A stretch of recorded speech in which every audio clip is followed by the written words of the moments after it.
What's up, Doc? When I had that spot in Jack London, I was 4D, low key. But if you knew me, you knew I was deep. Monterey with my bottom bitch, quick conversation. Make sure you stay on your toes. I got a flight to Asia. Back when I managed at 6, I really took them trips. Sacrificed years in the game, but it got me rich. Life's a trip, gotta keep going. There's a lot to get. Came a long way, now my face on designer kick. Spending too much time with these hoes, nigga get some chicken. These bitches go do what they do.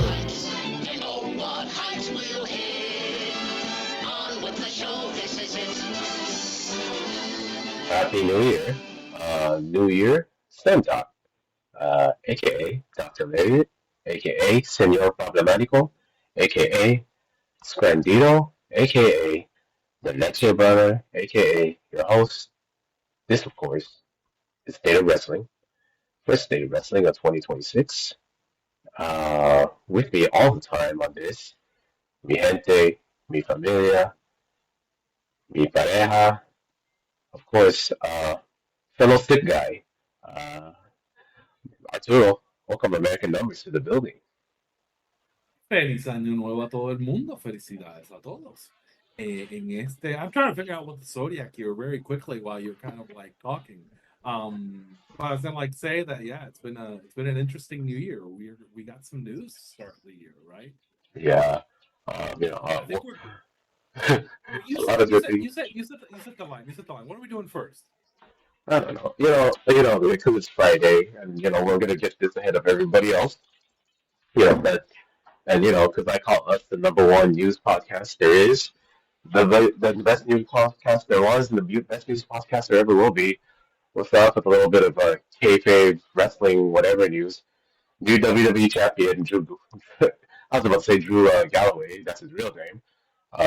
Drew McIntyre won the WWE title off of getting his ass kicked. That's funny. I'm gonna go on a rant. I don't get what the modern obsession, particularly the American kind of promotions.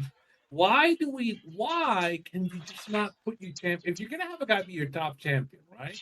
Yeah. Why does he have to geek his way to the title? Why do you need to cash in on a stupid briefcase? Why do you need to slip on a banana peel? Why do you need to roll the fucker up? Why does it need to be like, some guy walks in, or it's a 4-way where somebody else gets a finisher, and like MJF sneaks a fucking pin? Like, what the? Like, I'm trying to think realistically, going back through history, has there ever been a top champion who won through a banana peel or like stumbled into a title and it was successful kind of like top run? Like, why do you keep doing this? We've been doing this for like 30, 40 years.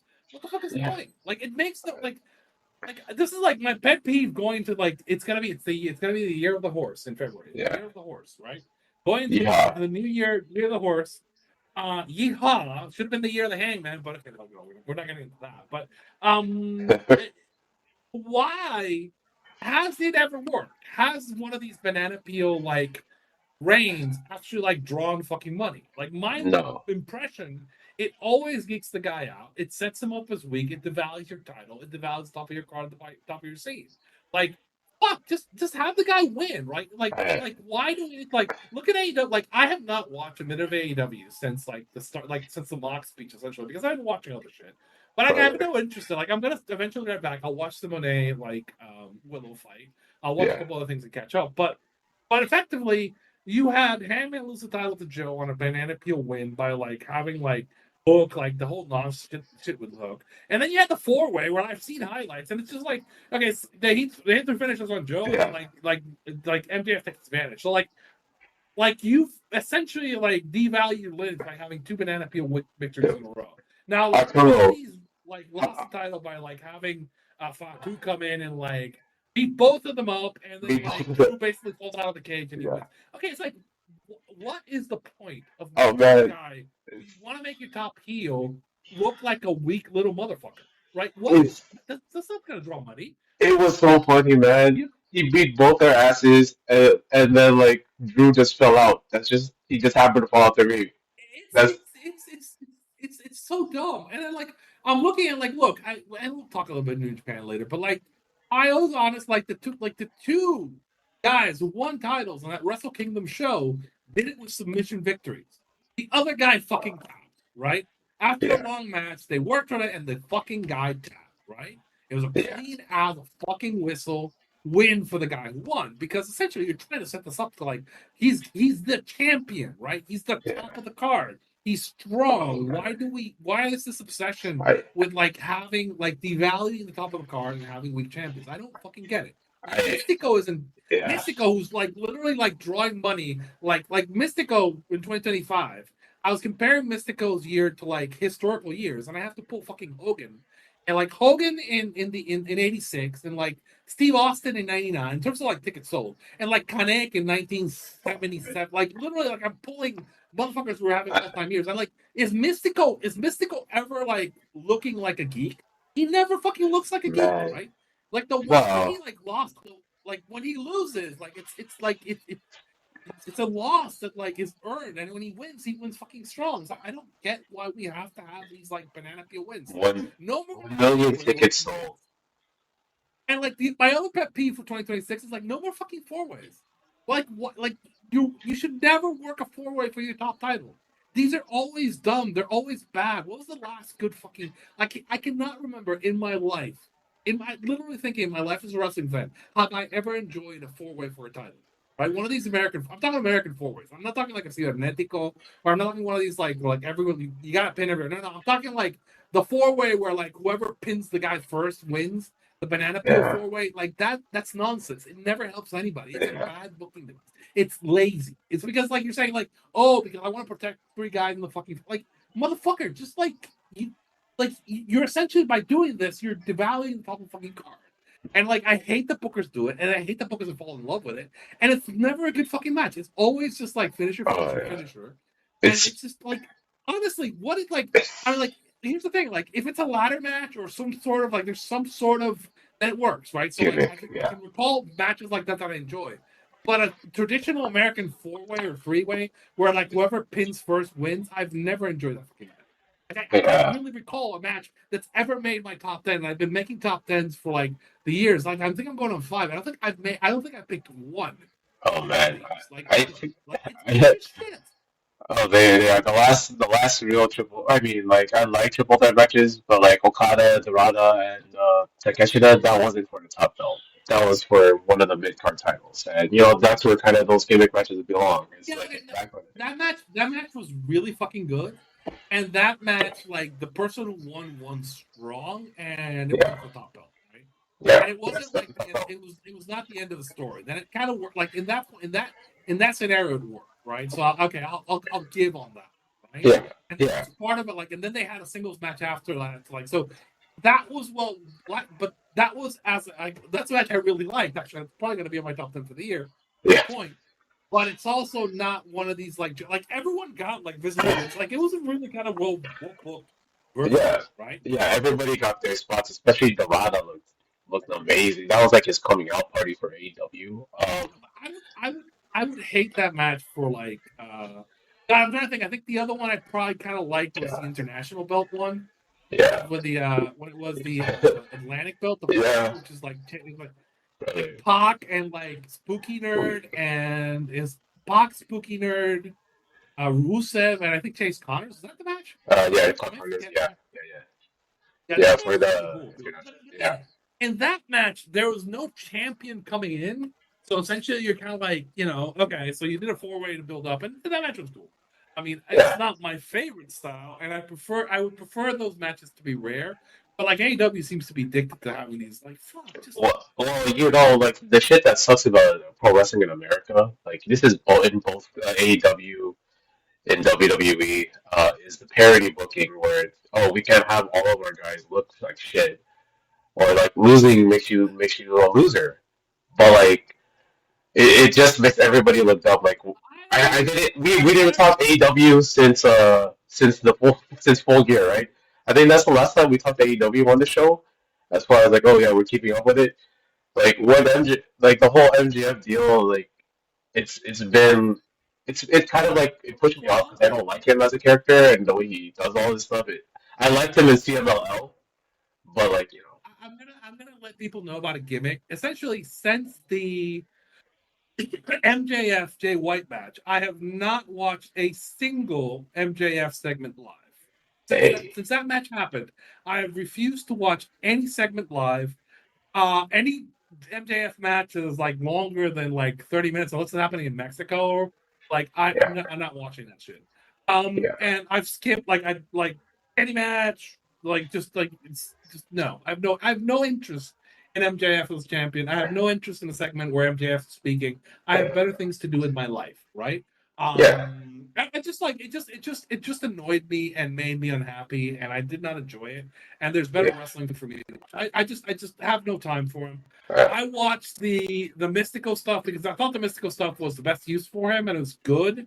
because he showed Um, ass. He and showed he ended up ass. showing ass at the end. And I thought the MJ the Hangman stuff where he lost was passable. But I have like legitimately no interest in MJF as a Microsoft guy, and I'm better off not watching it. Like I just like the Yeah, segment, so I'll go back and I will watch now any AEW TV I'm gonna watch after the fact, so I can skip anything that has to do with yeah. MJF. Right? I You, don't want you, to see it. Right? you- the thing I I watched. I don't care. I don't want to see it. It's just like Yeah. I've recognized that I don't have any time for his like vaguely racist promos where he doesn't put anybody Oh yeah. over and he buries everybody Shit. and the matches just like I do like he is technically sound but he's very so dumb in how he lays out his matches that at Oh this point man. I'm just like no like again the Jay White match is one of the I would argue it's one of the worst main event matches that It's I've ever seen. it's like It is absolute dog shit. if I take MJF's like his formula for American main events is he watched a lot of NXT and he wants those reactions for his matches. And he doesn't want to lose Well, clean or see, I it's saw a weird. description that I saw somebody was describing Triple H. He wants to be Triple H, and somebody was describing Triple H. Are you familiar with the idea? Don't powerbomb Opinion. Billy Kidman. Are you familiar with Yeah. that concept? Yeah. Like if you powerbomb him, he like so like everything, and he's basically like explaining that if you go back and once you see it, you can't unsee it. Which is like Triple H, all his matches are about like the other guy like walking into the pedigree or China like or somebody doing interference on it, and it's all his matches are bullshit. And so like everything MJF does is geared around the stupid ring and geared around bullshit, and he doesn't like the sad part about it is he doesn't need to be that because I've seen him be good when he's been worked with Mystical, like or like when, but he's incredible at like the. I said he is honky tonk Max. He is the honky tonk man. Yeah. He should be your mid card gateway heel. That is what he should be. But the Yeah. mid card gateway heel, he's a chicken shit heel who never goes fucking over. And trying to put him on top of the card is bad because essentially it means that the top of the card program is going to be shit, right? Yeah. It's going to be these You matches where know, like you could like they're gonna he's gonna have this feud with Kenny Omega, and I'm like Kenny's fucking win because any match or any feud that you could pitch me with Max would be infinitely better with Kenny, hey, even with the stupid like yeah. Kenny, everything about it, like trying to survive his tummy, right? Whatever. Yeah. I mean, but it would be more interesting than Oh like man, he's gonna what hit him Max with is a gonna body do, shot and with the I ring. wouldn't be I wouldn't be fucking annoyed the entire time of like I'm just like no, I have no time for this, right? But And it's yeah, incredible because like it may be the most talented roster anybody's ever put together, I and don't then want to you're see gonna it. go with Max again. It's kind of like Yeah.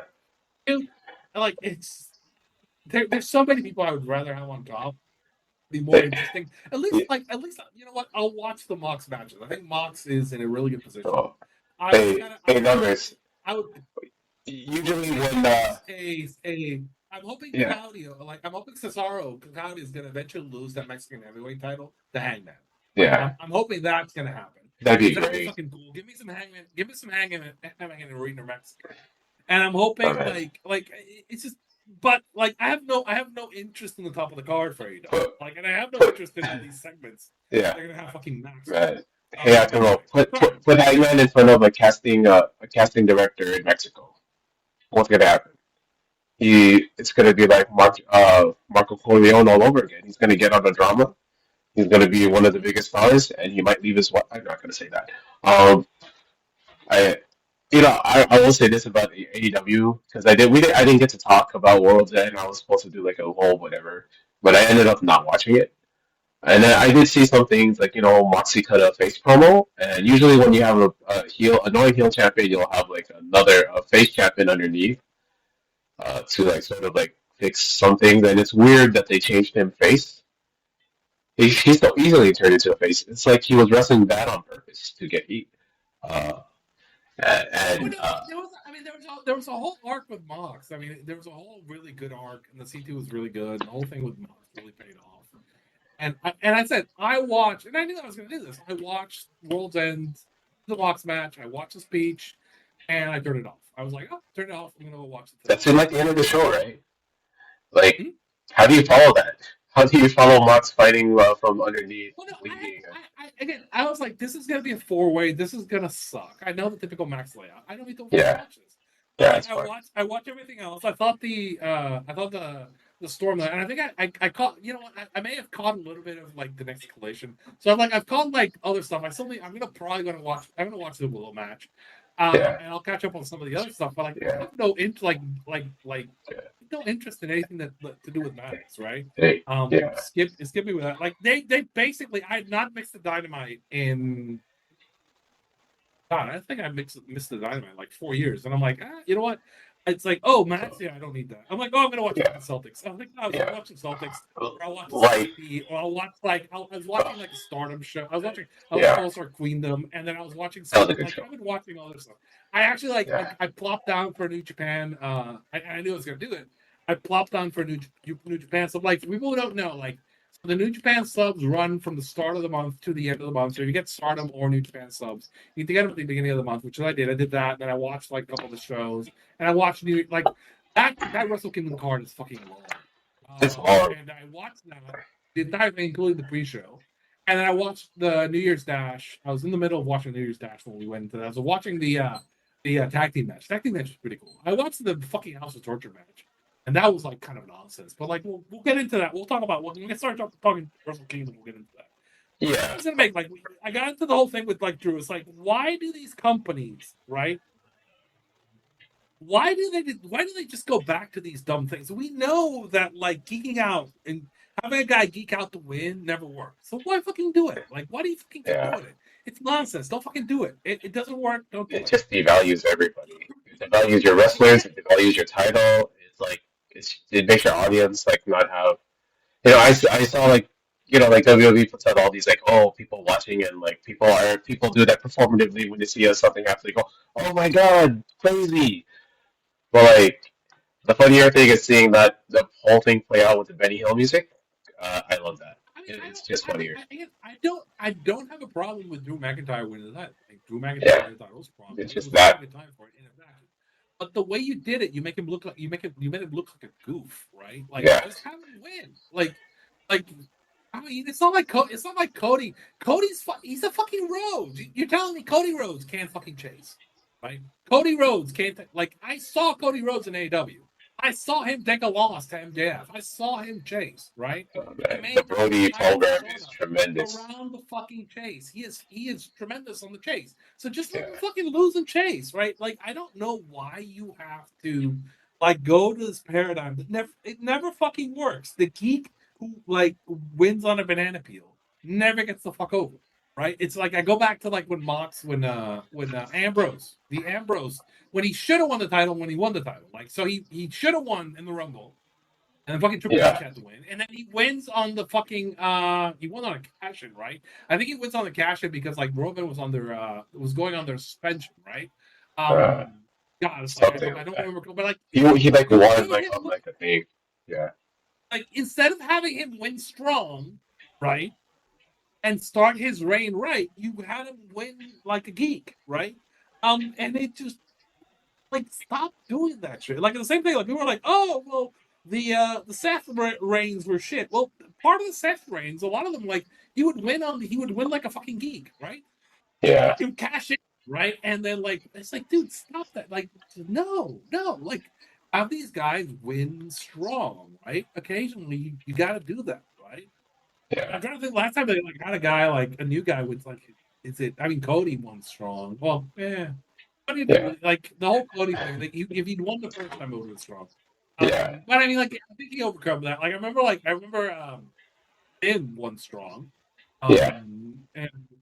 But like it's just what the, I mean, if you look at how Cody won the belt, he won the first time he won it through interference. But I think, I mean, but I think, if you were gonna, I understand, like you were gonna do this bullshit. And I'm assuming what happened was like nobody wanted to fucking lose clean to MJF, which should be a fucking sign. Like yeah, if nobody wants to lose clean to MJF, don't fucking put him on top, right? If he had like the shittiest reign ever, and nobody wants to lose Clinton. Don't put him on top, right? But fine, nobody because if you were whatever you want to do, like this is all just have him have a rematch with Hangman, right? Which is have a rematch with Hangman and MJF at World's End, and MJF screws him with the ring. Like low blow wins. Like if you just and avoid this whole shit, you don't involve the whole thing with Hook, which and like I mean I guess you wanted to put like Joe in it, but it just I don't know, man. It's like why double geek it? Like I don't any scenario that involves two dusty finishes, right, to get where you want yeah, to go with your top belt is like one dusty finish is bad. Two dusty finishes in a row within less than a month, dude. You're stepping into WCW territory. And like if you're doing like anytime you're doing two dusty finishes in a row with your title, that should like that's Vince Russo in 1999. What the fuck are you doing, right? yeah, yeah. Stop it. That's the. Stop it, man. Stop Oh it. man, Stop we really need to it. move on from all that stuff because like Vince Russo came back and all that. I'm so sick of that. But you're telling me about a WWE lawsuit, and I'm gonna guess which one we're talking about, okay? And you tell me if I'm right or wrong, okay? Are we talking about the Janelle Grant one? No, not that one. Okay. Are we talking about the Ring Boy scandal? No, I think that they paid that one out. Okay. Are we talking about the shareholders suing WWE for? No, that's still ongoing. They haven't settled that one. Are we talking? And it's not wait, and it's not the referee, it's not the female referee. Okay. Um Are we this talking is about not the TKO one where they're having a problem with the private entity that's trying to absorb it? Is it that one?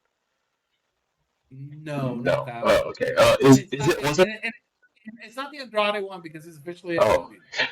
Okay. So which one was it? What are we talking? Oh no. So the actual lawsuit that we were talking about, like, so it's like it's that if people have seen the draft, like, hey, you have any idea how little that like tells me? Where like a lawsuit, but like, yeah, it's there. There's a new lawsuit which is essentially it's a class action lawsuit from Yeah. consumers that are suing WWE. I believe this lawsuit is WWE, not ESPN, but they're suing them for misrepresenting that like they're saying, look, you advertised that the show is going to be available if I had an ESPN sub, right? Yeah. Which they did, right? So they basically say, look, you didn't advertise it truthfully, and if you look at all of they kind of did, and essentially, so it's a lawsuit that's set up for them to settle, right? So Yeah. it's very much the kind of lawsuit, like it's very like honestly, it's if you go read all the press releases and everything they said, the lawsuit has merit. And but the reason you do this lawsuit is say, look, I can get enough people together to get damages and settle, right? And the reason you settle is because like you say, these people are not going to want to go to Discovery. But there's a Yeah. weird thing going on with WWE, right? Because WWE should not TKO should not have wanted to go to Discovery. And when I say Obviously Discovery, not. for people who don't know, Discovery is basically where, like, as part of the process of investigating the lawsuit, you get access to the company's emails and communications and comms or Man. like Discovery, so you can like research what you're doing and like find evidence. And the problem with that is, like like if I had access to the WWE like email log, I would start looking for Hitler. I start looking for Confederate flags. I start looking for like we know that they have some things in there that they don't want to share. It's kind of sad. So typically like, but weirdly, typically WWE also stuff like today in the world of MLW. But like in this particular scenario, with the shareholders, they have it, which is a weird thing. Which kind of tells me that like TKO may not want to settle immediately. They may want to stretch this stuff out. And where this is dangerous is because in this particular lawsuit, like ESPN and Disney and WWE are all kind of maybe subject to discovery on this one. So I That's just think crazy. TKO may not want to settle quickly, but it's going to be bad because like I don't think ESPN or Disney want anybody anywhere close to having Discovery on their columns, right? No, I don't So think they it's going want to be. that. They don't want that. Not particularly not on this deal. Particularly not on like stuff like what they were trying to do in terms of like holding up like the cable companies, like the whole fight. Like, yeah, like it's a very interesting thing because I think TKO will probably like, and essentially the reason I think that TKO is basically stretching the shit out or like leaving that out. This is speculation on my part. Is they're fine leaving these lawsuits open because they feel that the damages are not going to be paid by them. And if people want to like if the example I think of is when they did the whole UFC sale, the guy who's doing it for Tina, basically he got help. The guy who was doing the TNA thing was around the TNA thing too. He got left holding the bag as a favor to them, and so like but it wasn't TKO that or Endeavor that paid for it. It was him through. There's a whole kind of legal maneuver, but in this particular scenario, if they were thinking about possibly selling a WWE down the line, and they think whoever buys WWE, some rich Saudis, would have the money to actually pay for this. So like TKO was kind of maybe thinking that they're not gonna like they're fine with the lawsuits going long because I think it's cheaper than settling because they think they're not going to be held. Yeah. Right? So that's what I said. Like it's really interesting this lawsuit because I do think again, like I think that there's enough for them to win in court. I don't know. I mean, I don't know what the comms are for WWE and how they did that. I know that their PR and the way they did the media was like really kind of like they told Dave and they told all the media that like, oh yeah, it's gonna be available. They basically like, and I was telling people like this, and I was in the marathon and different like in their channel and like VOW. I said like, hey guys, like ESPN and WWE are clearly kind of like misrepresenting this, right? It's not going to be it's not going to be available, and so in public they did that, and so there is enough for me to think that a judge will let them proceed to discovery. And I would think that like the easiest way to settle this is just kind of like a $2 million check and just get it to go away. The same way I did for MLW. But I think in this particular scenario, I don't think TKO has been acting like they don't care. They're fine going to court because they kind of think that maybe they're selling on the line. It's like I've been asking, is like why is that like shareholder lawsuit still going? Why are they letting like people have access to their comms, right?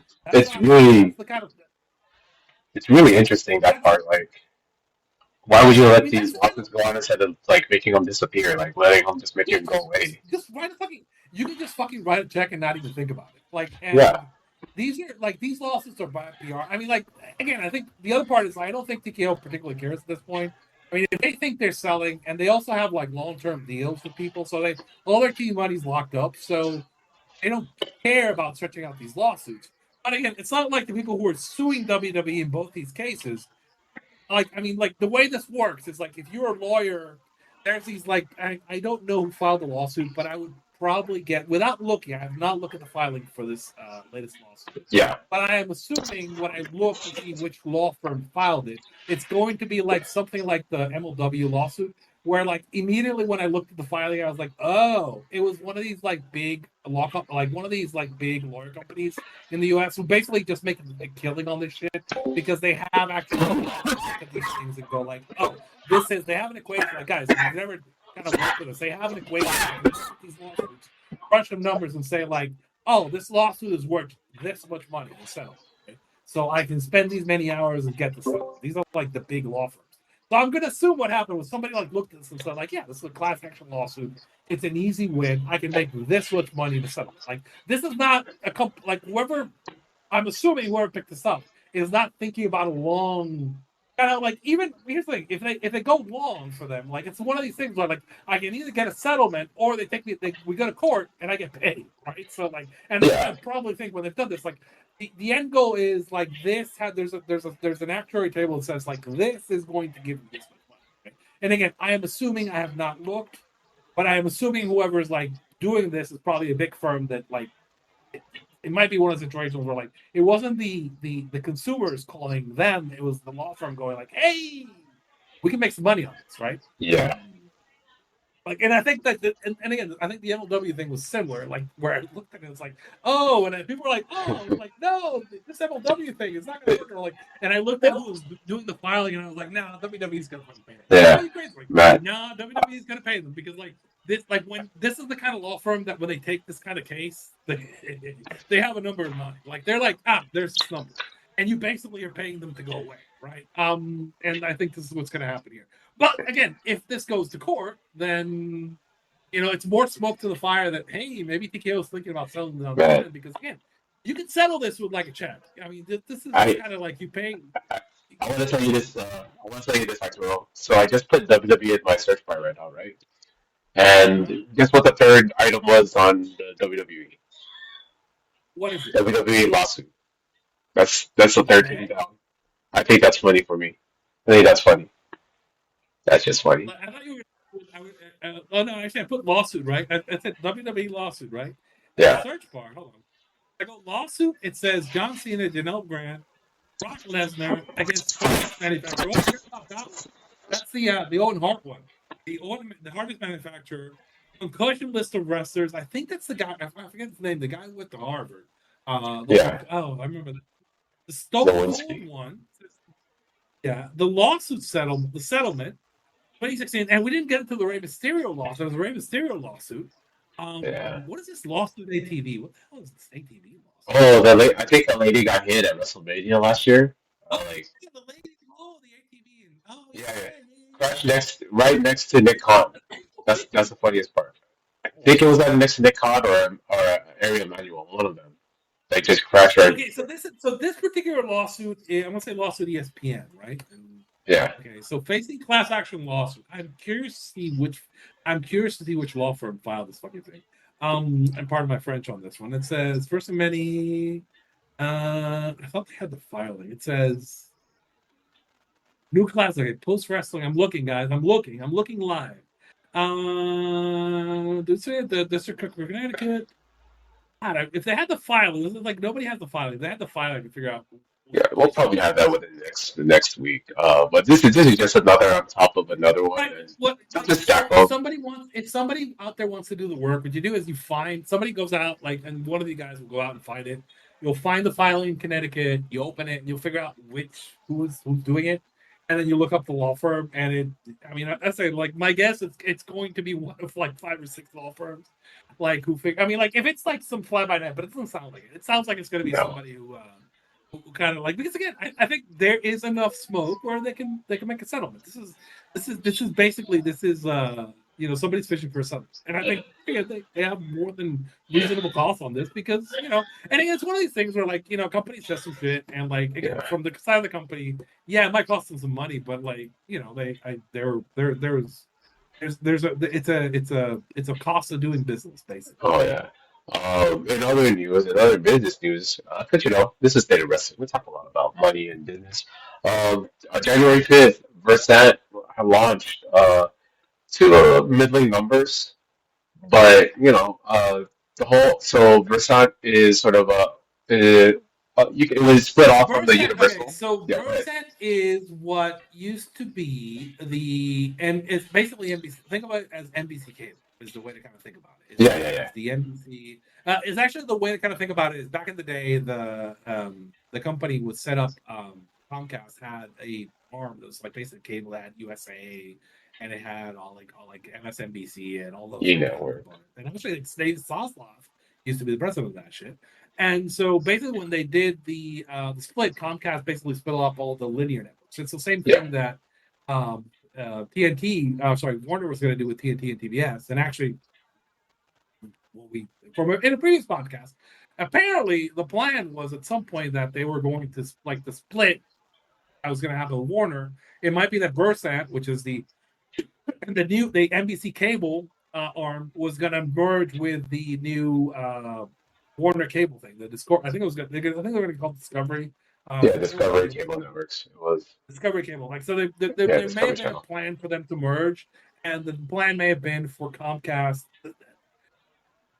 We've said this and we speculated this, and we've talked to people who think that sounded out the board in Variety, and it does seem like it was always going to be the preferred plan, or the plan that they've been working on was probably Warner was going to split into 2 companies, and Comcast was going to split into 2 companies, and the streaming sides were going to merge, and the linear sides, cable sides, were going to merge, right? Almost indeed. Right, and the Paramount and Netflix thing kind of threw everything for the loop. So it does sound like Netflix is going to buy Warner. That's going to happen. And then the split off linear networks are going to be there, and Versant may end up buying them. I think the twist on that is Ellison and Paramount really want CNN, and they're doing everything they can to try to get them. Yeah. The further twist on that is it does sound like the financing all fell through for Paramount. Like this is, and it just hasn't really been wild. Like the thing, okay, so the thing that happens with this is, so Paramount is in with the White House. Ellison is in with the White House. He's kind Yeah. of like Saudis. It was Saudi money. Trump's son-in-law was involved. Jared is involved. But if you look, there was like it hasn't been broadly reported, but there was a piece about like how the Saudi wealth fund has been having liquidity issues, to the point where like they're looking for acquisitions that will generate money. Trump had them in the White House, see what they could buy, and this is why I've been saying like, hey, maybe they might buy WWE, but Yeah. they were trying to buy Warner and see and all that.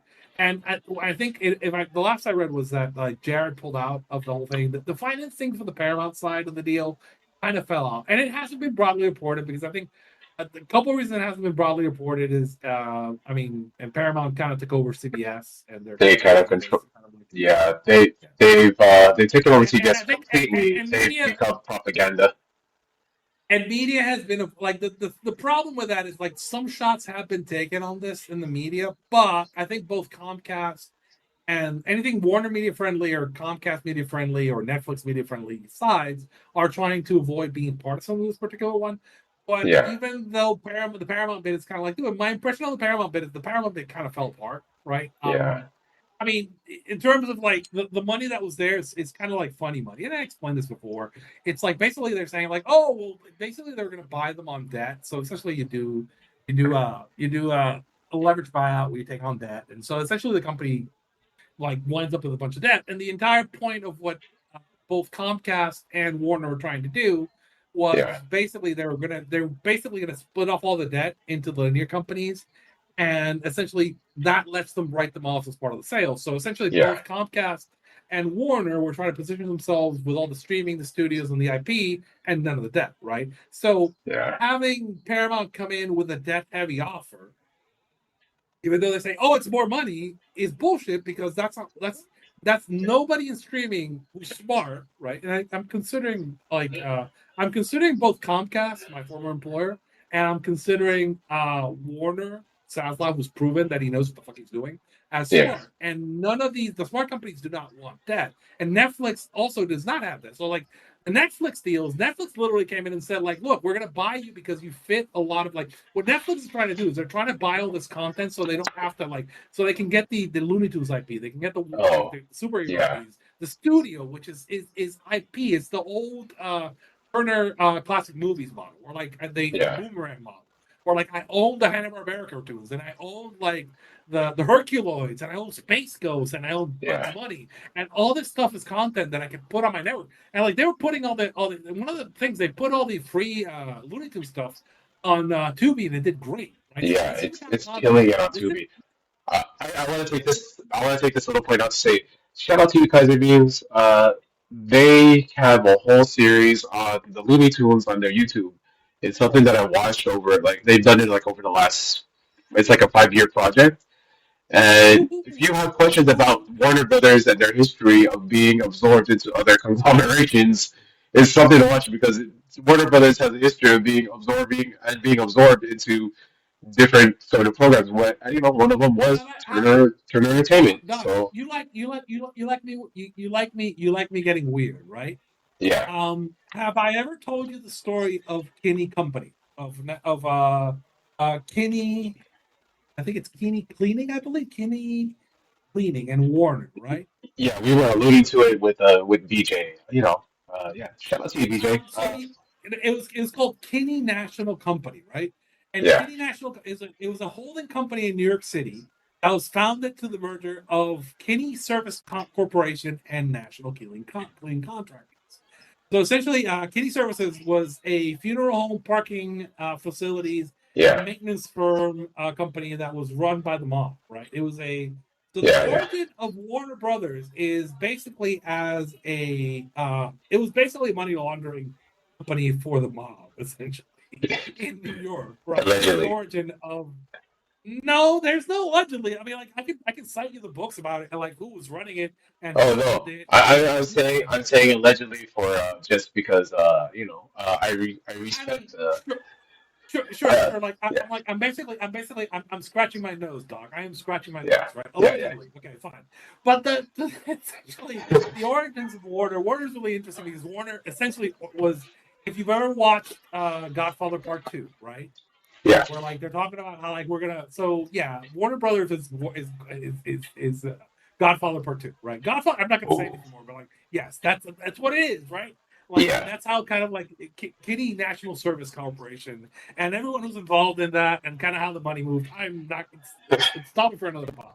But the point I, being that like so getting back to the whole kind of I'm about to put Bugs and Daffy as our cover photo for this episode. yeah, so like the whole point of that is like the deal makes sense for and Netflix is essentially trying to get out of the business where it has to buy all this content because they're getting all Yeah, this evergreen content from Warner that the which is again the Ted Turner model. Ted Turner was a fucking genius. If like I've written articles on Ted Turner. Ted Turner is like it was the same thing. Like I own this library of content that I know that I can put forever on my TV and again like companies have gotten away from that but yeah, effectively, if Netflix wants to be a commodity that's in everyone's home, and part of the way to do that is you want to have IPs that you can put on there that are just like comfortable, like, and you own, they're going to be there forever. So, like, if you have Bugs Bunny and the Looney Tunes, and if you have the Puff Warner Girls. cartoon library, and you have like you have all the Hanna Barbera cartoons, and you have all Yeah, the Turner classic movies from like the last 100 years,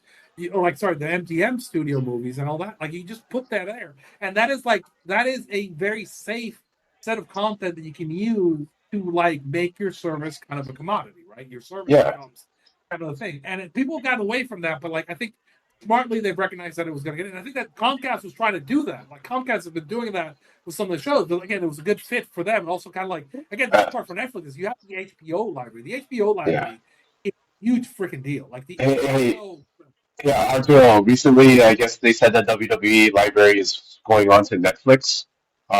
This will probably be on another show, but they started going after like archival YouTube wrestling YouTubers. So I think that was part of the deal with them going on. Well, with them having the YouTube archive, WWE archives, is them going after channels that post wrestling and like using them have terms of service things, and I it's mean, it's as it's long pretty as interesting.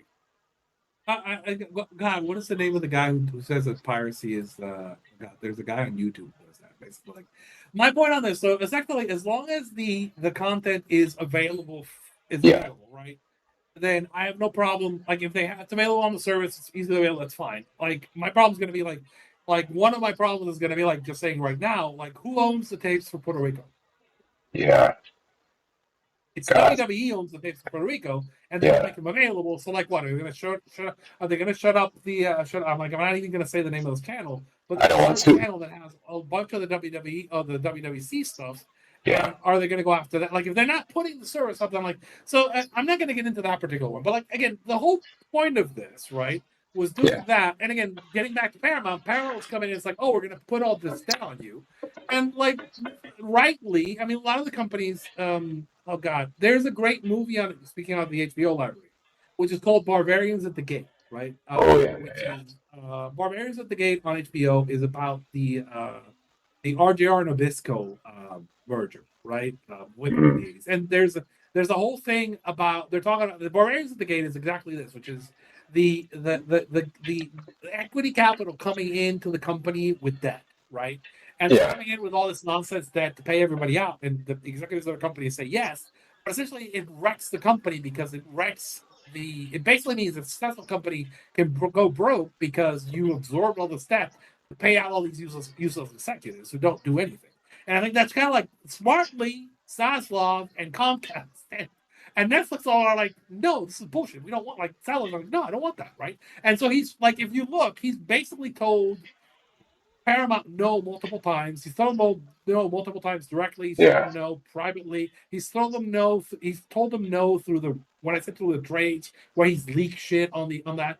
And again, like this was before the financing on the Paramount bid fall. But like now he's doing the thing where like, oh, these aren't worth anything. Like, I mean, I think there's a possibility that maybe they wind up with CNN Yeah. I initially thought that CNN was definitely going to wind up with Paramount. I actually kind of moved off a little bit of that because I said like the financing on it fell through. Unless the Saudis are really willing to set up, I'd have the money. But again, there's stories out there on the Saudi wealth fund like being short of cash and looking for Yeah. that. And if you can go look them up, it's out there because like if you want to look something crazy up, go into YouTube and type the line. Go look up the line, which is one of the Oof. crazy projects they were doing. Like some of the projects that those Yes. Saudis are trying to do, I was looking and go like, this is completely insane. It makes no sense for engineering. I was watching, I was like, God. what is this? And like, anyway, but the point being that like to this deal, so Versant, a lot of the things with Versant are kind of up in the air. I didn't Yeah. think Versant was going to get like a third hour of SmackDown, but they did. They actually like went out and bought that. I don't Yeah. know I don't know. Here's the thing. I don't know if they're paying extra for it or how much. Like, it's a really kind of I don't interesting. know how long it's gonna because they didn't say how long it was gonna be for 3 hours. Because last year it was like We were only talking. 3 hours for a couple months. See, here's the funny thing. The funny thing is, like, Versant might be planning to buy TNT and TBS, so Yeah. Versant might have AEW down the line. So I don't know how much, like, the WWE may have given, knowing this, because again, they probably like talked, and did WWE give USA a price break on that third hour? Did they? Uh, Because I mean, like, I think it's are they possible, trying to man. like are they trying to make good with Versa and have better? Like, he said the relationship has been Yeah. kind of gunky. And again, like Raw, I'm Because sorry, no, SmackDown is the most successful, arguably the most successful thing they have on Versant, and maybe honestly, dollar per dollar, maybe people complain, but it's extremely successful relative to the railing that it gets, yeah. relative to the cost, right? Yeah. And it's cheaper. It's cheaper per hour than like I mean, it's like last time I worked this out, I think it's like I have it somewhere. It's like it's cheaper than like an hour of primetime television, and it gets like better ratings, like than a lot Yeah. of the main, Yeah. right? I, The thing is it's like it only like loses out to things like I forget what's like rank really high this year, but like yeah. one of these big reality shows. Yeah, like Uh, Vanderpump or something like that.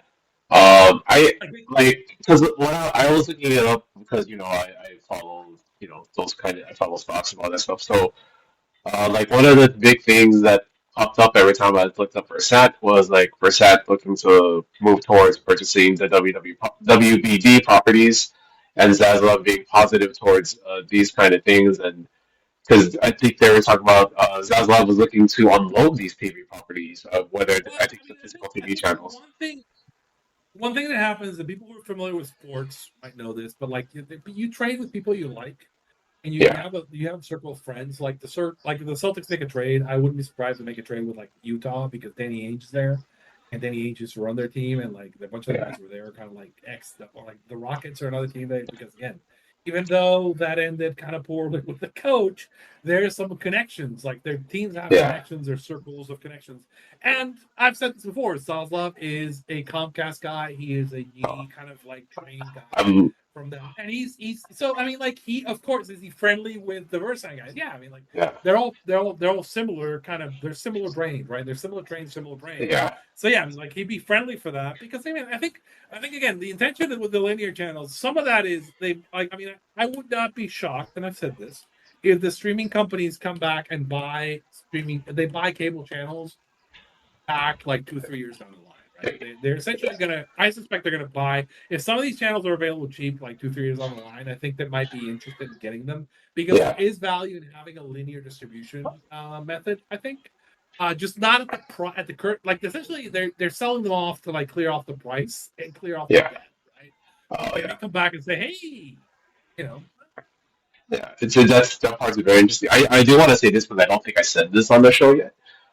So I did go to the Warner Brothers studio in the last couple weeks. I had to meet up with Big Zaz, but like I like took we were like on the tour. We went around there.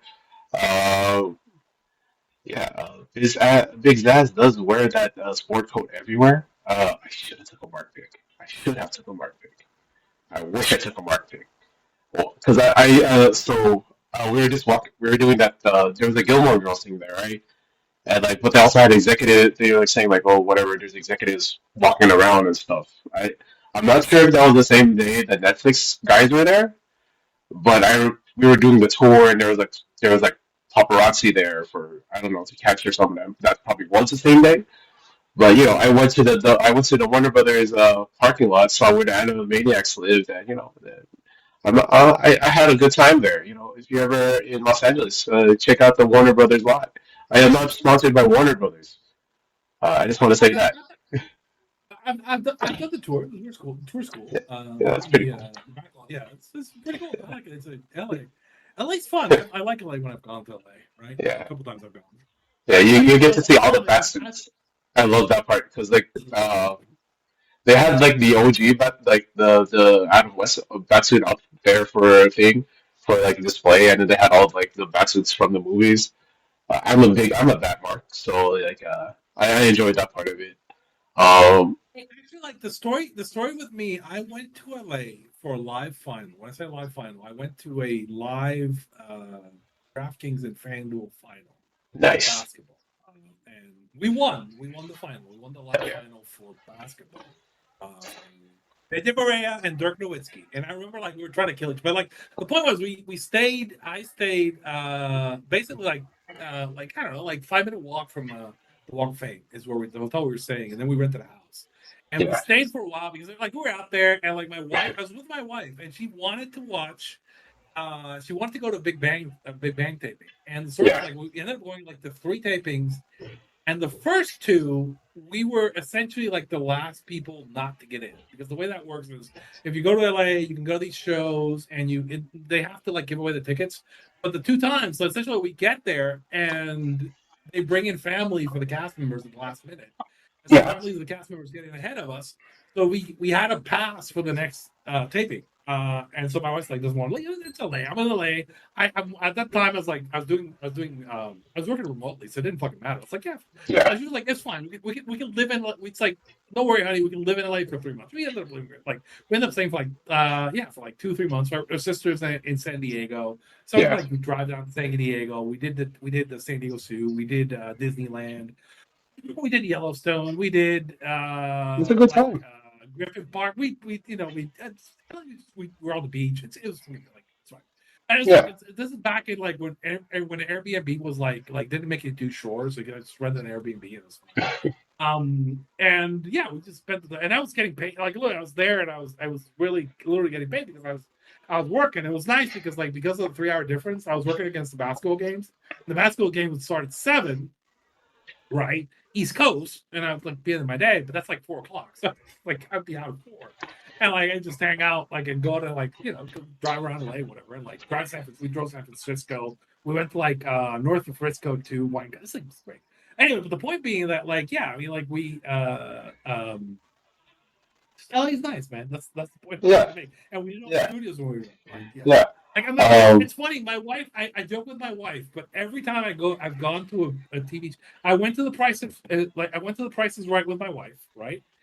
And Drew Carey into like how they do. They pick somebody out of the crowd. They typically pick Yeah. a hot woman. It's always my wife. Like when I go, so I went to Prices Right. Drew Carey did a segment talking about. She wasn't a contestant. She was the woman he picked out of the audience to talk to in Florida. Like it's like God, this guy. Hey, And then come I on, that's went funny. to Jimmy Kimmel, and the same thing happened, right? Hey, Mrs. Numbers, a 10 out of 10. Mrs. Numbers they do a local segment on the news, like an extra 5-minute segment, and that extra 5-minute segment was like Jimmy Kimmel and my wife. I was like, what the hell, man? That's funny. That's And funny, then man. there's a guy who does the news. They do a live remote on the Walk of Fame and talk to people on the lines. Yeah, And he interviewed my wife like 3 times while we were there. I was like, God damn. that's funny. They saw Mrs. Numbers out. And all the hosts we hit on my wife. Like, what the hell? Oh, and we went to Big Bang Theory, and I'm not going to say which cast member. There was a cast member who definitely hit on my wife. I'm not going to say who it was.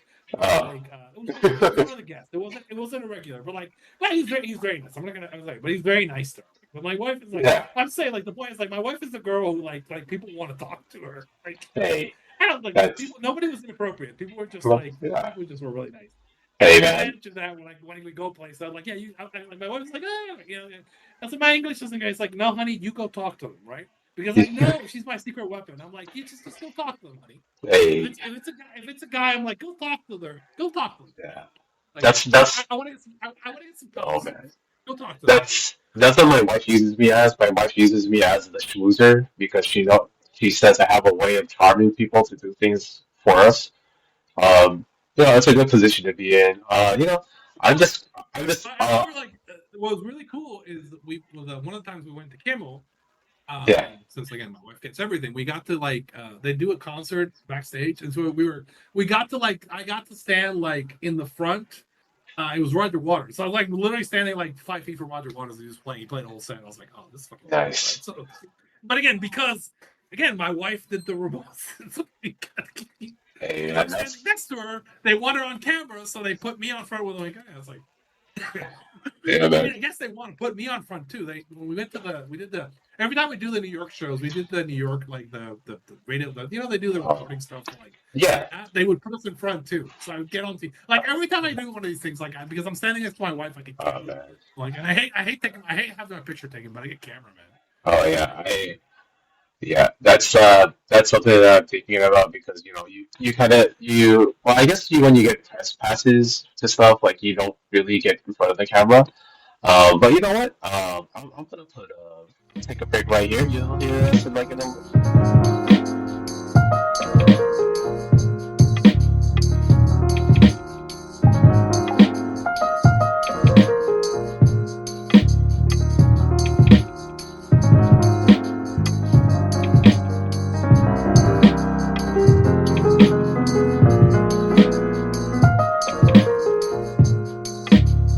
and we are back. And just because I did a Wrestle Kingdom 2026 Wrestle Kingdom 20 review.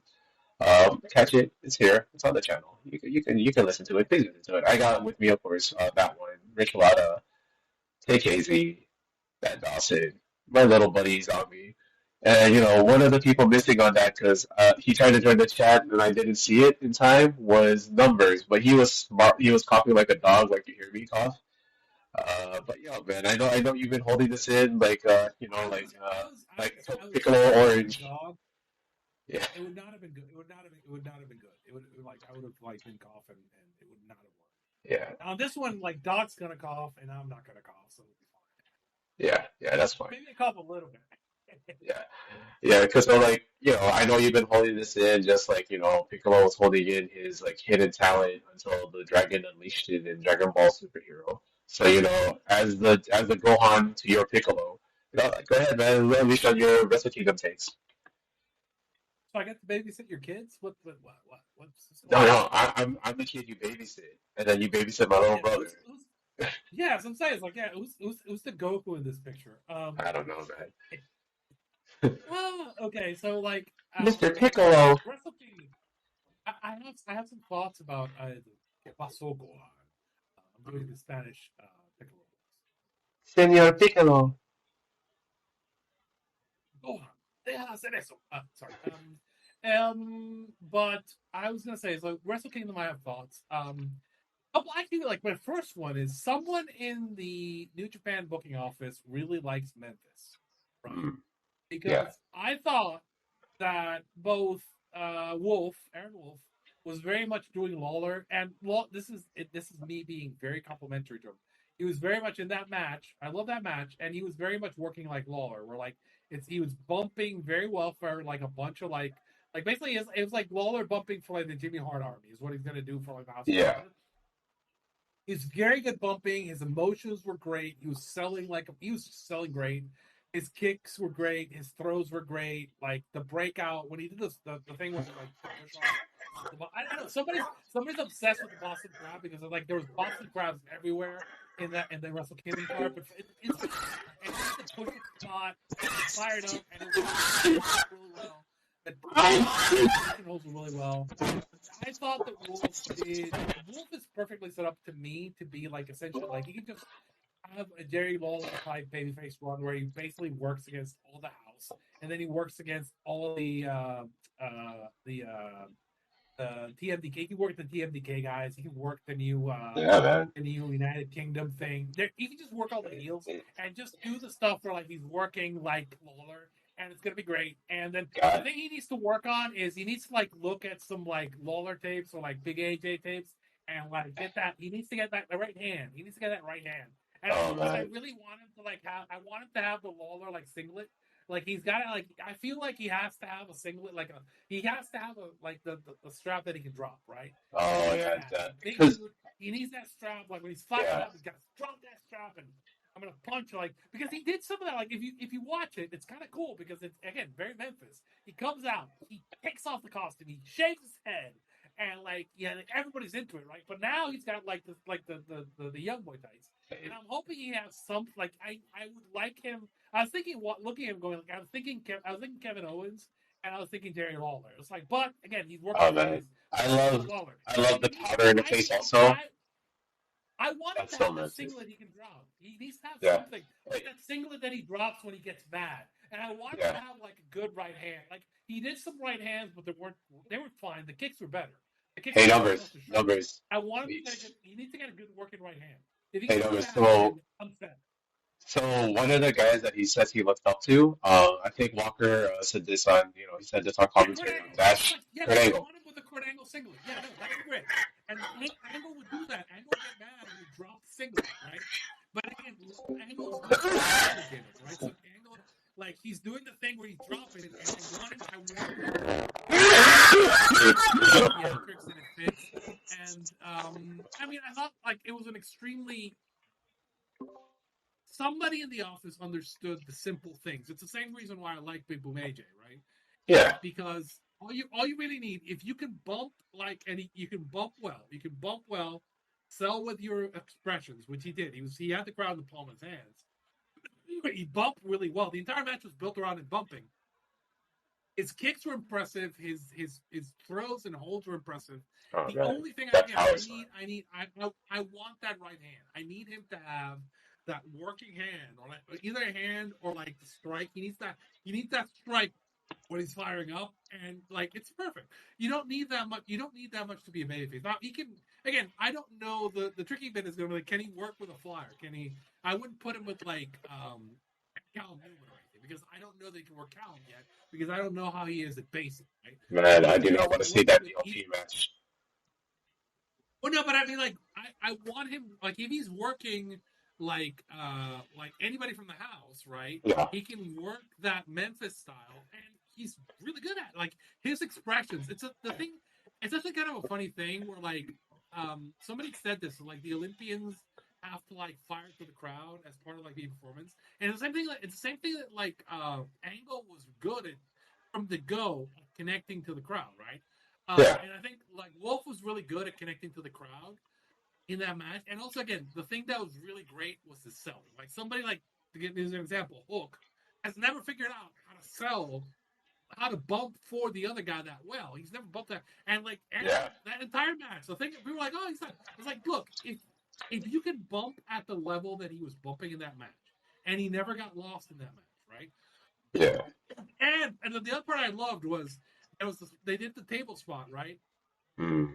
And after he wins the match and he's posing, he's putting the belt on, he's posing, he's selling the back, right? He's selling like he's having problems because his back hurts because of the table bump. And then he's doing the same thing as walking off. It's great. Like he had the presence of mind to sell the bumps and sell the hits that he was taking. And he like his bumping was extremely good. So I'm like, at this point, he's obviously gonna go on a tour. But I'd be comfortable saying, like, look, I'm sure he can work a good match with, like, Zap, or he can work a good match with anybody who's, like, a worker who's not a flyer. He's going to be able to work well because all he has to do is sell Babyface and Peril. And we saw him sell Babyface and Peril, and he will do a good job of selling that. So I'm good. Again, like, the thing I need for his look, people are like, oh, the only thing I need is, like, need him to work on his arms a little bit more. And I need him to have some sort of singlet, like either the Angle singlet or the Lawler singlet, or like something where he can like drop it and kind of like you know what I mean? You know what I mean? That moment, Yeah. like signal to the crowd that like whatever his final costume is, like his final like gear is, I'm like singlet. Like the other guy, I was like looking at him like that. I want him to look like Scott Norton, right? Like again, another guy who wore a singlet, right? Like big dude, like. Just kind of like that's what I want. I don't need him to be like he. I mean, he is a tough hombre who can kind of like put you down. It's that's what you want them to be, and I thought that was great.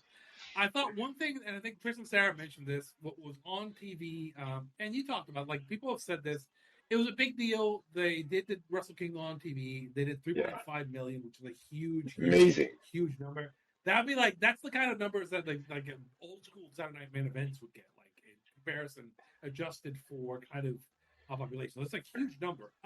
Yeah, What's interesting is what was on TV, right? So, and I'll talk about it. It's kind of phrased in the card. Was the singles matches? So it was Tana and Okada, which we'll get into. Wolf mm. and Evil. It was Saya. Like those are full, and then Saya, Suri, and Suji and Takeshita got like 5 minutes each, right? Yeah, But it's funny that essentially like the Stardom side got as big of a representation in terms of like the TV as that, and I think it doesn't. I think it's important to kind of point out that like Saya's been a big deal on TV. Like, yeah, Saya didn't just randomly win Tokyo Sports MVP. She's been doing the talk show circuit. She's kind of become kind of a face yeah. of the company, and so I was surprised. What my friend Rachel, what they said on that Tokyo Sports is like, this is you win the MVP based on your ability to promote the promotions. I also want to say this because Saya is known on TV, big TV on the variety shows. Also, Siri, big in theater acting, big in plays. So these are both known women for like things Yeah, I outside mean, of wrestling. one thing with Saya is she's breaking through in the equivalent of Japanese TMC covers her shit. Like Yeah, the entertainment like feeds and Twitter news cover Saya's stuff, and Stardom is kind of on that. So essentially, it is important to point out that there's an argument to be made. Saya and Suri are probably like just behind Wolf and Tanahashi in terms of like who the like stars are. visibility. In Yeah, terms of like in terms of like the media, like I think people like in terms of like the mom test. I think Suri and Saya are a lot closer than people kind of give credit for. Like I think like that's a big spot. I think Takeshita and kind of like Takeshita and are like and Suji were probably like Seiji. further down. They're further down the Yeah, card. yeah, I think that was really interesting on that card, and it's something that I felt like, oh, the other Memphis gimmick. So the other Memphis gimmick, and people were like pissed off about me, but Jake Lee. Jake Lee got a gigantic pop, but Jake Lee essentially was it's doing huge. invading heel to the Memphis territory is kind of what he was doing. Like it was a very Memphis Yeah, gimmick, big dude, limited work. He's probably gonna work like Bruiser Brody style too. Yeah, he's coming in to like just be the big foreign heel to Suji's first challenger, like which makes sense. And then I'm assuming that he's gonna work through the kind of the Bullet Club, Rip the Bullet Club or the Embers of the yeah, Bullet Club. We're talking about this like officially, the Bullet Club is dead. yeah, And before I get into the Bullet Club is dead thing, the other part that was like really interesting. There were a lot of people on this card, on the Wrestle Kingdom card, that were working. I was joking. They were working like it was Io Shirai. It was Io Shirai working like an NXT call up, right? So like yeah, 15%, like 25% speed. Particularly the four-way, the junior four-way with that match. Like goddamn, like that match, they were working that thing at half speed. My take is there's a lot of guys on this roster that may not be around for too long. Like either they may be leaving to the US, they may be leaving the company. New Japan is very much a company in flux, and really only the people working the singles matches, right, are the people that not even Takeshita are gonna be around. yeah, There's a couple of people like in key spots, but I don't feel like example, like I don't think the entire like I don't think like the house guys in the house, guys in the War Dogs are they gonna stick around? We don't. yeah. Because I don't think Sonata announced his like departure, kind of. The announcement, the Black Lion Mark. Yeah. Yeah, and they gave like, and there was a lot of that. I think Zach is probably sticking around. The guys with Zach are sticking around. Newman, I was joking after he did the whole thing with Osprey at New Year's Dash.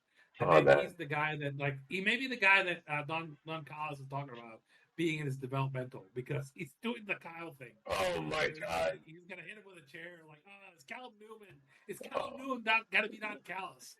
You want to make the Nuja Hadid mad, man. That's a guy. Well, I mean, that's a guy that they were low on for so long, and if he leaves, then they'll be mad because he's leaving when he's at his He's just like right at the point that maybe. becomes something. Well, I mean, I think something to keep in mind and something that's really important, right? And I think I touched on it, which is, so one of the guys. So a lot of these guys don't have contracts. Some of the guys are leaving. The whole thing with Nato and the Tranquilos. Maybe some of the maybe Shingo's leaving. Like they're kind of like So filling Finley, and whatnot. And I think one of the things to mention is we talked about this, like where we said Shota Umino, they announced that Shota Umino was like signed a 1 year deal. And I'm like, wow, that's kind of like from a guy who was main eventing the Dome last year to a 1 year, like he's basically on a guy getting 1 year deal, right? yeah, So he's not a guy who they think is a long term main eventer, right? Because if they're giving this guy like a 1 year deal, he's on the kind of like what they put like Clark Connors on, right? Or Elgin is only going to be on that kind of deal. So yeah, that's a big fall for him. We talked about the Bullet Club. It was the death of the Bullet Club. So we're talking about this beforehand, and so they officially announced this. I think part of this, they're kind of they're resetting a bunch of things. It's going to be. I know that like Tanahashi likes the Hontai thing, the whole army more than that, and I think obviously it kind of makes sense. I mean, the Bullet Club at this point is 13 years old. We're talking about this. We said like. I asked Doc, we did some Bullet Club trivia, said, like, who was the wrestler that was betrayed? He worked in the Wrestle Kingdom show. Risky Taguchi. Led to the Taguchi. Who were the original Bullet Club members, Doc? We, of course, got, NFT member, Tamatanga. We got, the machine gun, Carl Anderson. Made his debut in Noah. Made his big Noah debut with the big LG. Who is not an original member. We got Fala Fala, of course, the real rock and roller, Fergal David, Prince David. Yes, and Fala Fala is also the longest tenured Bullet Club member. Yes. And then I asked who were the first two new members for the Bullet Club, which was a trick question. Because I said the Young Bucks, but the answer is not. It is El Terrible and Rey Bucanero, who had they had a cup of coffee with Bullet Club on the CML tour, and then it was like the Bucks, and then after the Bucks, who was the member after the Bucks? But it's of course Tex Ferguson, Festus, the Big LG, Doc Gallows, my good friend. Shout out to you, Doc. Yes. What's up, Doc? Hey, what's up, Doc? A couple. Who was the last? Now, not War Dogs, not anything else. Who was the last official Bullet Club member? Not War Dogs. Not War Dogs. Not House. I'm talking about who was the last official Bullet Club member?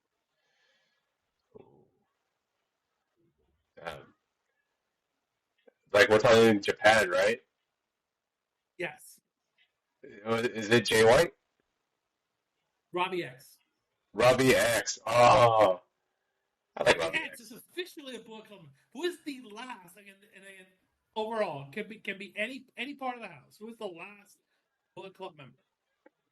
Any part of the Bullet Club. Was it Donkey? It's the last two, really. No, it's Yuto Ice and Oscar, the last two Bullet Club members. Oh, Oscar and Yuto Ice. But effectively, they count. They count.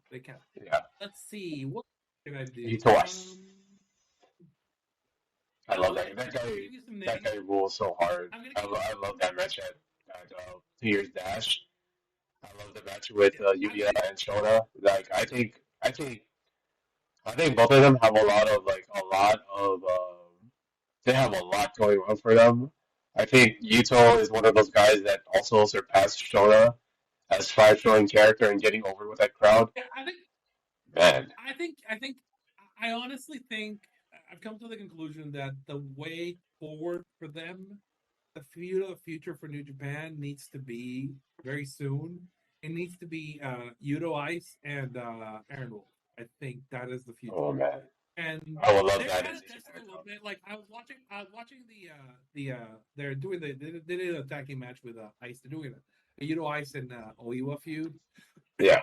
Where Oiwa's like the rich boy who had the perfect background, and he had everything easy, and Yuto had to struggle, and he failed 4 times to get it. Had to go through the Fale Dojo, man. He went to the Fale Dojo. Yeah. But they're testing out the waters because I think you can play this exact feud with Yuto Ice and Aaron Wolf. right? I think that's Yeah. the line. That's where you have to go. That's where I would go because I honestly, I'm not. And we'll talk like so. Takeshi and Suji has not convinced me yet. Like Suji, it was fine, and Suji is not a guy who strikes me yet. And like I don't see him as an ace, He right? he's not the ace in like that way that you would see like a Tanahashi or a Okada. He is more like I can't say like he's got crowned as the ace because he still like seems like he's a guy. He's a main eventer. But you're right. I don't think of him like as the I'm gonna ace. say something that's gonna get all of the New Japan fans mad. Go Is ahead. Japanese J1. Oh man, that's mean. That's so Well, I mean. mean, like, Oh, but look, hey, I mean, yeah, I think here's the thing. He has a lot of he has a lot of what you need, but he does. To me, he just doesn't have. Like, here's the thing. I saw that Yuto promo. Like, I saw that Yuto Ice promo. yeah. And man, he had that crowd in the palm of his hand. That crowd was ready to die for him. I saw Aaron Wolf selling to the crowd, and that crowd was ready to die for him too, right? Immediately, right? And the thing was just looking at these guys, and both those guys, I look at them and I go like, these guys have it, right? And I think Suki is a pretty serviceable. He's not Sonata. Like Sonata was probably like a lower tier as a top guy, right? As a top champion, Yeah, right? yeah. But he's not. I don't get the feeling that Sugi is a guy that can carry them long term. He is kind of he is a caretaker champion to me, right? And we'll So see how it I goes. hope I hope they put the rocket on him just to see like just to do something different with someone that's I mean, different that hasn't been in that if they're level. gonna put the rocket on, if they're gonna put the rocket on him, Should have been I'm not convinced 2023. first he would be fucking Jake Lee. They would not go to Jake. Let's Oh not no. eating Jake Lee. See, I'm a big Jaker man, and like the possibility that because they've been teasing him finishing the collection, right? That's the whole thing, You him know, finishing the story. you know who I'm willing to think might be New Japan champion at some point this year. I'm Oh, gonna make the New Japan fans really mad. who are we talking? I think Japan needs an idolo. Hey man, because him and Gabe are actually going to be wrestling for the global belt. The shot at the global belt. I think that they're testing, and I thought when Andrade left, I think that Andrade kind of like one of the things I was mad at him about for leaving, and again I understand why he leaves now because of the wife thing, but like I Yeah, thought that New Japan would have tried him. I think like he would have gotten a big spot, and I suspect that Andrade is going to get like a lot of work in New Japan, and I think they're going to yeah. be like given what we saw from Andrade last time he was like fully working, and what we saw from him in Wrestle Kingdom, I think they may be tempted. I'm interested to see if he's the guy because the pattern with the New Japan booking team is they're gonna put it on an AEW wrestler at some point Hey, that they have that's access to. They don't have to pay because all right. I think. Go ahead. Oh no. I was just gonna say like hey Japanese single women. I know Andrade. I know there's a big population out there that does speak Spanish. Because Andrade needs some help in Japan, like getting around stuff. So Japanese women, he's available to help. Yeah, I mean, like, yeah, let's turn Andrade loose, single Andrade loose in Japan. Um, that's like, yeah, like the thing with it is the pattern with the New Japan booking team has been that, like, I think this is a business thing. I think part of it is having a main event guy who they have through AEW is advantageous to them because it's a guy they don't have to pay, so it lets them reduce their payroll a little bit, and Yeah, it stops them from having to promote that many guys. So I think Suji's getting promoted in terms of pay as being a guy, but I suspect that they may try Andrade on at some point during the year. And I know what they were setting up. Like part of that, what they were setting up is like he's like Suji's gonna work that stable, the United Empire stable. Yeah, and he's somehow definitely managing gonna. to like. Yeah, yeah, he's definitely gonna have those matches with like because they set up the big Andrade match. They're setting up the big Jake Lee match. They're gonna have like the Callum match. Probably gonna have a Oka I defense mean, or something like that. don't be, Oka would be a don't great be, defense. don't be surprised if Andrade is getting the like. This is kind of like just me kind of speculating, but don't be surprised if it's Andrade getting the That'd be Mox Takeshi the spot in the uh, booking for the year, right? That's kind of where I'm at mentally because again, I think it's worked. I mean, it's worked for them from a bottom line perspective. It's worked for them. that They get V4 would look someone great that on they don't him. pay to have around, right? And they Yeah, can kind of work around that person, and then like they put the belt on the American or the American star, the North American star yeah. before the Chicago. Don't be surprised if they put the belt on a North American guy before whatever roads they run in the U.S. Right? Because Man, I'm not right. I just I don't want to be. I don't mean an asshole about it. But like, yeah. I mean, I'm just kind of looking at this and going like, I think that like, whereas okay, look, if I wanted to build Suji up, I had a plan. I would build him up and just keep the belt on him and have to go through everyone. But I don't know if that's. I didn't get that feel. Right? I didn't get that feel from that. Oh I no. think that like it feels to me that like I mean again who got the big promo that like that got everybody fired up? It was Judo Ice, right? Who like Yeah, who got the big spot on TV? It was Aaron Wolf, right? So yeah. I'm like, I feel like they He's may kind of a think about. placeholder, honestly. It's you're right. He's like taking care of the belt until like they really find the next or No, I mean get like I that mean guy ready. no, here's the thing. I think you need a guy. He's Goto, right? He's Yeah, Goto if they put the belt. Like Suji is Goto if they put the belt on Goto earlier, right? But, yeah. but realistically, the reason It's you like have Suji Nakamura when Nakamura was champion. look if this was like 10 years ago, Okada wouldn't have left. Okada would be champion now, right? Yeah. I'm not gonna. I'm, look, let's not pretend if like the guys who left hadn't left, it wouldn't be. But fine. Oh no. I think he's Goto if there's nobody in front of Goto, and I think they want him to be a main event player long term, right? Yes. But I think it's kind of maybe I'm wondering if it's gonna be more like Zach, where like they're making him like and Goto, same thing they did with Goto, like making Zach and Goto main event players, right? As part of Yeah. but I don't, but not necessarily making him the ace of the promotion, right? Yeah. Yeah. I don't think that I didn't get the impression that they're married to Fuji yet. He's getting a run, right? Yeah. They're gonna figure it out, and I think that like I mean we'll see. But my feeling is that that we may. I mean, we'll see. I mean, I feel like it may be in play. They do another. I mean, they do another AEW thing before doing a US tour. And I know they're talking about like splitting it, but I don't know. I mean, like I always come back to the fact that like this has been like as much as the New Japan fans will bitch about it, like the New Japan in the US. Right? This has been a profitable relationship for them, right? And Yeah. I don't Because know that. yeah.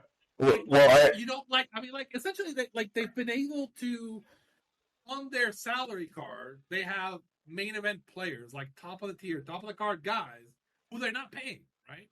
Yeah. They're not paying what they're worth, right? So they're getting.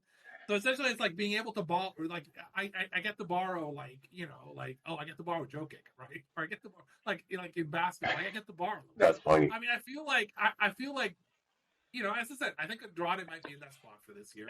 I think Takeshita is still going to be around, probably, or at least some of them, somewhat around. Although Takeshita is a little bit more strange because I think Takeshita might be. I can't check. I think he might be up. I thought Okada, but like, I had a question at one point with Okada, whether I know Okada's if he had a 3-year deal, he's going to be up in January of 2027. Yeah. But then I saw the statement that he was like really mad at like because they didn't thank him and they treated him like so. Yeah, so like I thought he might think about coming back after this, but like it sounds like not yet. I think like I do think Okada will go back at some point. Yeah. With him and the wife are ready to go back. Yeah. But it sounds like they're not very happy with like the New Japan office. So Oh, yeah. He did that as a favor to Tanahashi. He did that as a favor to Aaron because Aaron was his guy that he brought in. Now that makes me. I mean, some people say that he's working because he said at the same time like I wish Aaron would be in AEW with me, which that's kind of a big threat if he's really is saying that if that's really a legit thing that he's saying like offhand. It kind of brings me to like, Um, my feel is that, like, I mean, it does seem like a lot of the stars from Okada's era are not happy with the New Japan front office, right? I So, mean, look at Los like, Tranquilos going in the on, Naito man. thing was like really. I mean, Naito went in and did that, but Naito got a lot of concessions, right? Naito got Yeah, them to promote a lot of his shit. It's gonna be interesting how that plays out. yeah, And I don't know. I mean, like, I mean, Naito was like, honestly, arguably, Naito might have been the biggest star of the night. yeah. Like, who were like still working. Oh man, It was Tanahashi, but like Naito got a huge pump. yeah. Like he got a. I, I mean, I think Naito's still a drawing concern. The problem with Naito is going to be like we don't like. Did he like? We got. I mean, has he completely lost it? Well, yeah. yeah. I mean, we'll see. I really like the Takeshita versus Suji matchup just because I thought they're perfect opponents for each other. It was a really really great match. I'm not sure if it's going to be there at the end of the year, but I think both guys have better performances in them. We like after. No, no, I disagree with that. I think Takeshita definitely has better performances. I don't think Suji does. Ooh, I don't think. No, spicy. no. I mean, I've seen enough. I've been watching this guy for a while now. I've seen the G1s. I've seen it. I've seen the best match I think that Suji can give me, and Suji does not have the ceiling of a Kyle Fletcher. Like if Takeshita was working Kyle Fletcher, it would be better. If he was working Okada, it would be better. If he was working Kenny Omega, it would be better. If he was working with Osprey, it would be better. Yeah, If it was working Andrade. Bandito, I saw Bandito. If it was working, I would suspect that he was working Dorada because I saw that match. It would be better. I know, Yeah, like, so Suji is from a work perspective, he's fine, but I'm trying to think of a good comp for him.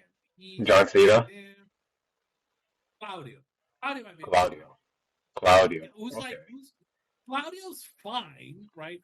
Claudio can work a good match, but there's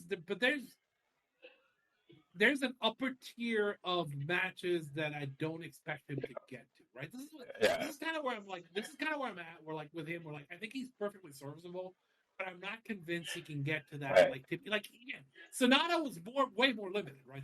Yeah, Sonata may have, I thought like Sonata may be like slightly more appealing, but like Sonata's like not nearly as good a worker as Suji. But again, Suji is also like he's not the worker that like it's a good example. Shingo's better worker. yeah. I mean, I it used to be. I did like the Lion Tamer finish. I did like the Lion Tamer finish on that. I thought that was Yeah, I mean, like, again, I'm not saying he's a bad worker. I'm saying he's a oh good no, worker. I'm saying he's just not. that I'm top trying to level think of that it. he's Again, not he's better Tanahashi. than MJ. Yeah, I mean, he's better than MJF, I think. Yeah, But I don't like MJF. yeah. Um, Speaking of high level matches, man, the second greatest match of all time, rated so highly by everybody, 6 stars, according to oh God, friend of the show Dave Meltzer. people, Tanahashi people versus are just Okada, people are man. voting. I saw someone saying that this was like definitely going to be the match of the year. I'm talking about the Tanahashi Okada match, and I'm like, you are insane. And here's the thing: I thought I enjoyed the match. I told a good story. I thought that like the whole Okada having to be like the Rainmaker to win was good, but it was not a groundbreaking match. It was not like something. They played the hits. I was like, it's a 4-5. It was like a 4-5. Yeah, 4-5 to it was me pretty good, man. with the I like for emotion. And if I can get if you were live, it's fine.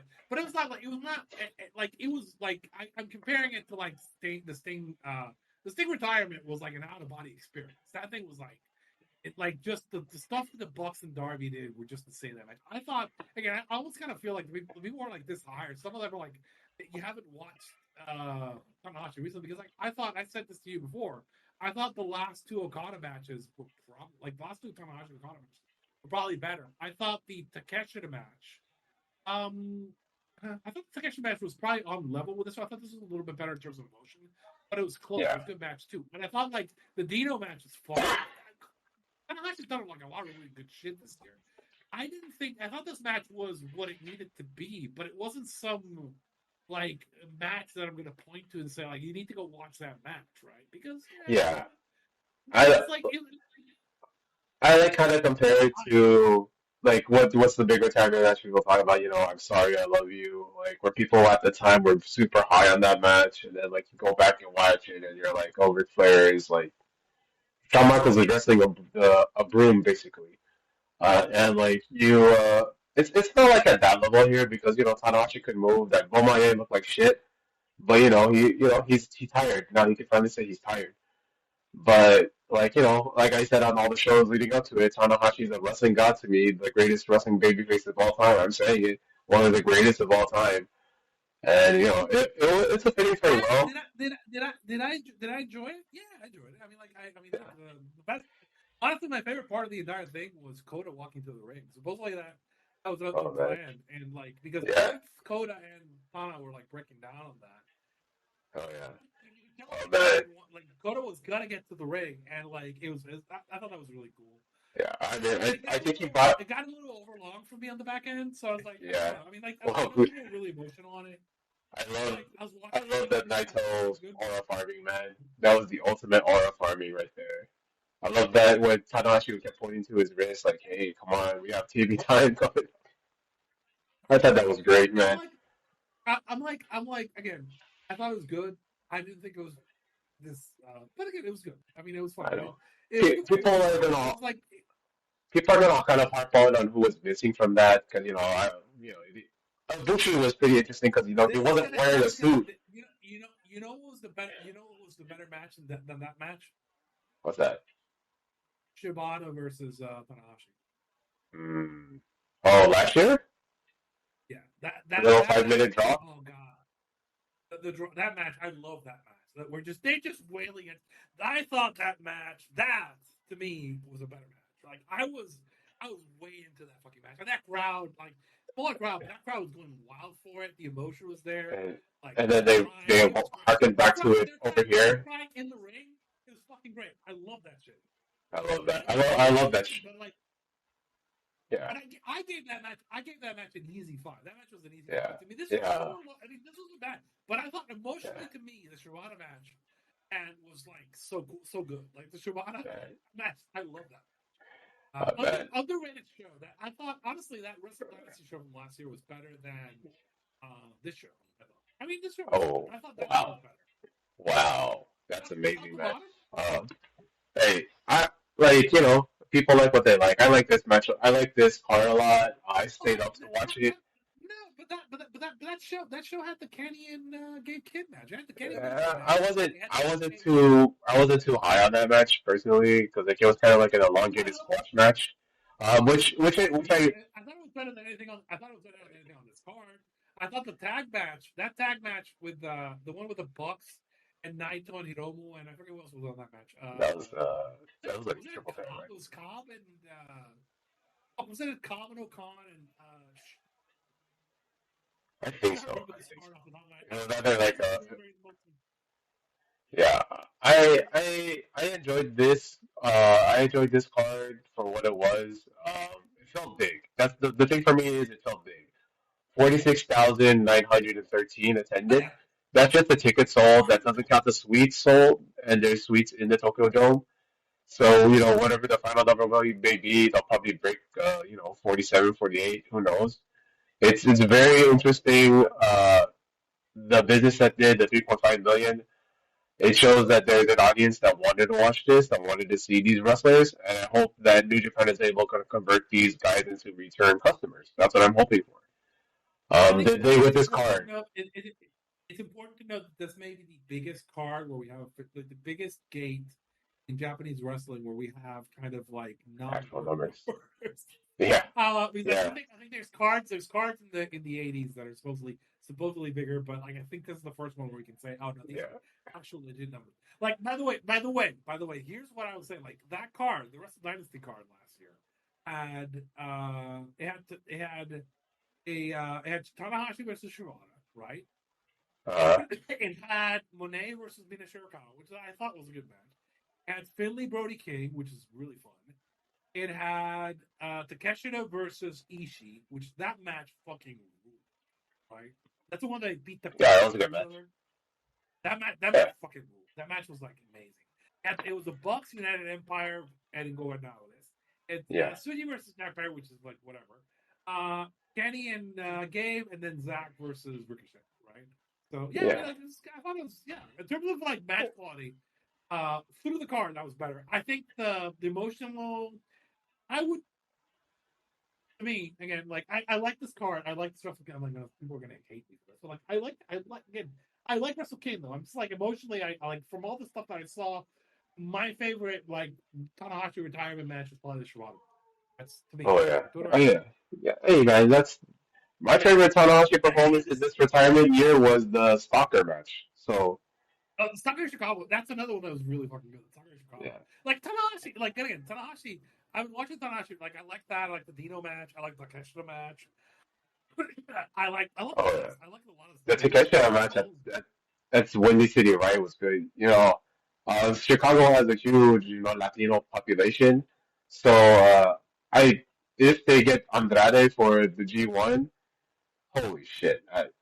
I think I would just buy my that gets my subscription, man. That's what I'm kind of saying. I'm like, I think Andrade is gonna get a run with those guys. It makes 'Cause, sense. So like, I mean, yeah, I think there's always gonna be like, and going forward, unless something changes, there's always gonna be a slot for guys that Tony pays for. yeah. Hey, as long as they don't have to cover the whole bill, like, because I think like and Andrade, he's like on a mission right now to like to show like his worth. And the last time he left AEW, like even WWE, he had a fantastic match against Ray Phoenix. He had fantastic matches in WWE, like against Milo, against he wasn't like dragging us. He's good. To see him in a singles match, but like I thought that I think the last singles match he worked with, I think it might have been Danielson. I forget. I like It was the last match he did was Rusev, but like the last C2 match I think was Danielson. Yeah. Yeah, that Danielson match. My feeling on that Danielson match was that Andrade was working at like top 5 in the world level. It's just that entire C2. He was just like, and he actually like he's actually like looking leaner now, which is good. He got his bulk down a little bit. So I mean, like I really, and when I saw that, like for the couple seconds that I saw him working, I was like, oh hey, I need to see more of this shit. Hey man, I did like that he came back to. I like that he finally revealed that he was AEW finally. Even though I think on the New Japan broadcast, he had the AEW logo next to his name. Yeah. They're making clear. I thought that's funny. But they were basically kind of like, they were working on, like, I suspect they're working towards the Suji Andrade program down. Yeah, again, this is not. Oh man, like if there's a guy who will make him look like $1 million, it's Andrade. Oh yeah, he needs a if he needs a base or a guy to just like throw bombs with, that's Andrade. That's gonna be. He's gonna make him look great. It's gonna be. I think. Oh, man, I'm looking forward to that. How long do you think Suji holds the belt? Well, typically, so I want to let New Japan, new people don't like New Japan, right? So typically, the guy when he first wins his belt, he doesn't hold it for that long. He usually uses it to like the second or third challenger, if it's their first time winning the belt. So like he, basically, if he's gonna work, the United Empire, he could work Jake Lee, then work Newman, then work Andrade. Yeah. 1, 2, 3. Yeah, especially like because Forbidden Doors, which is going to be in June this year, as opposed to August. I don't think.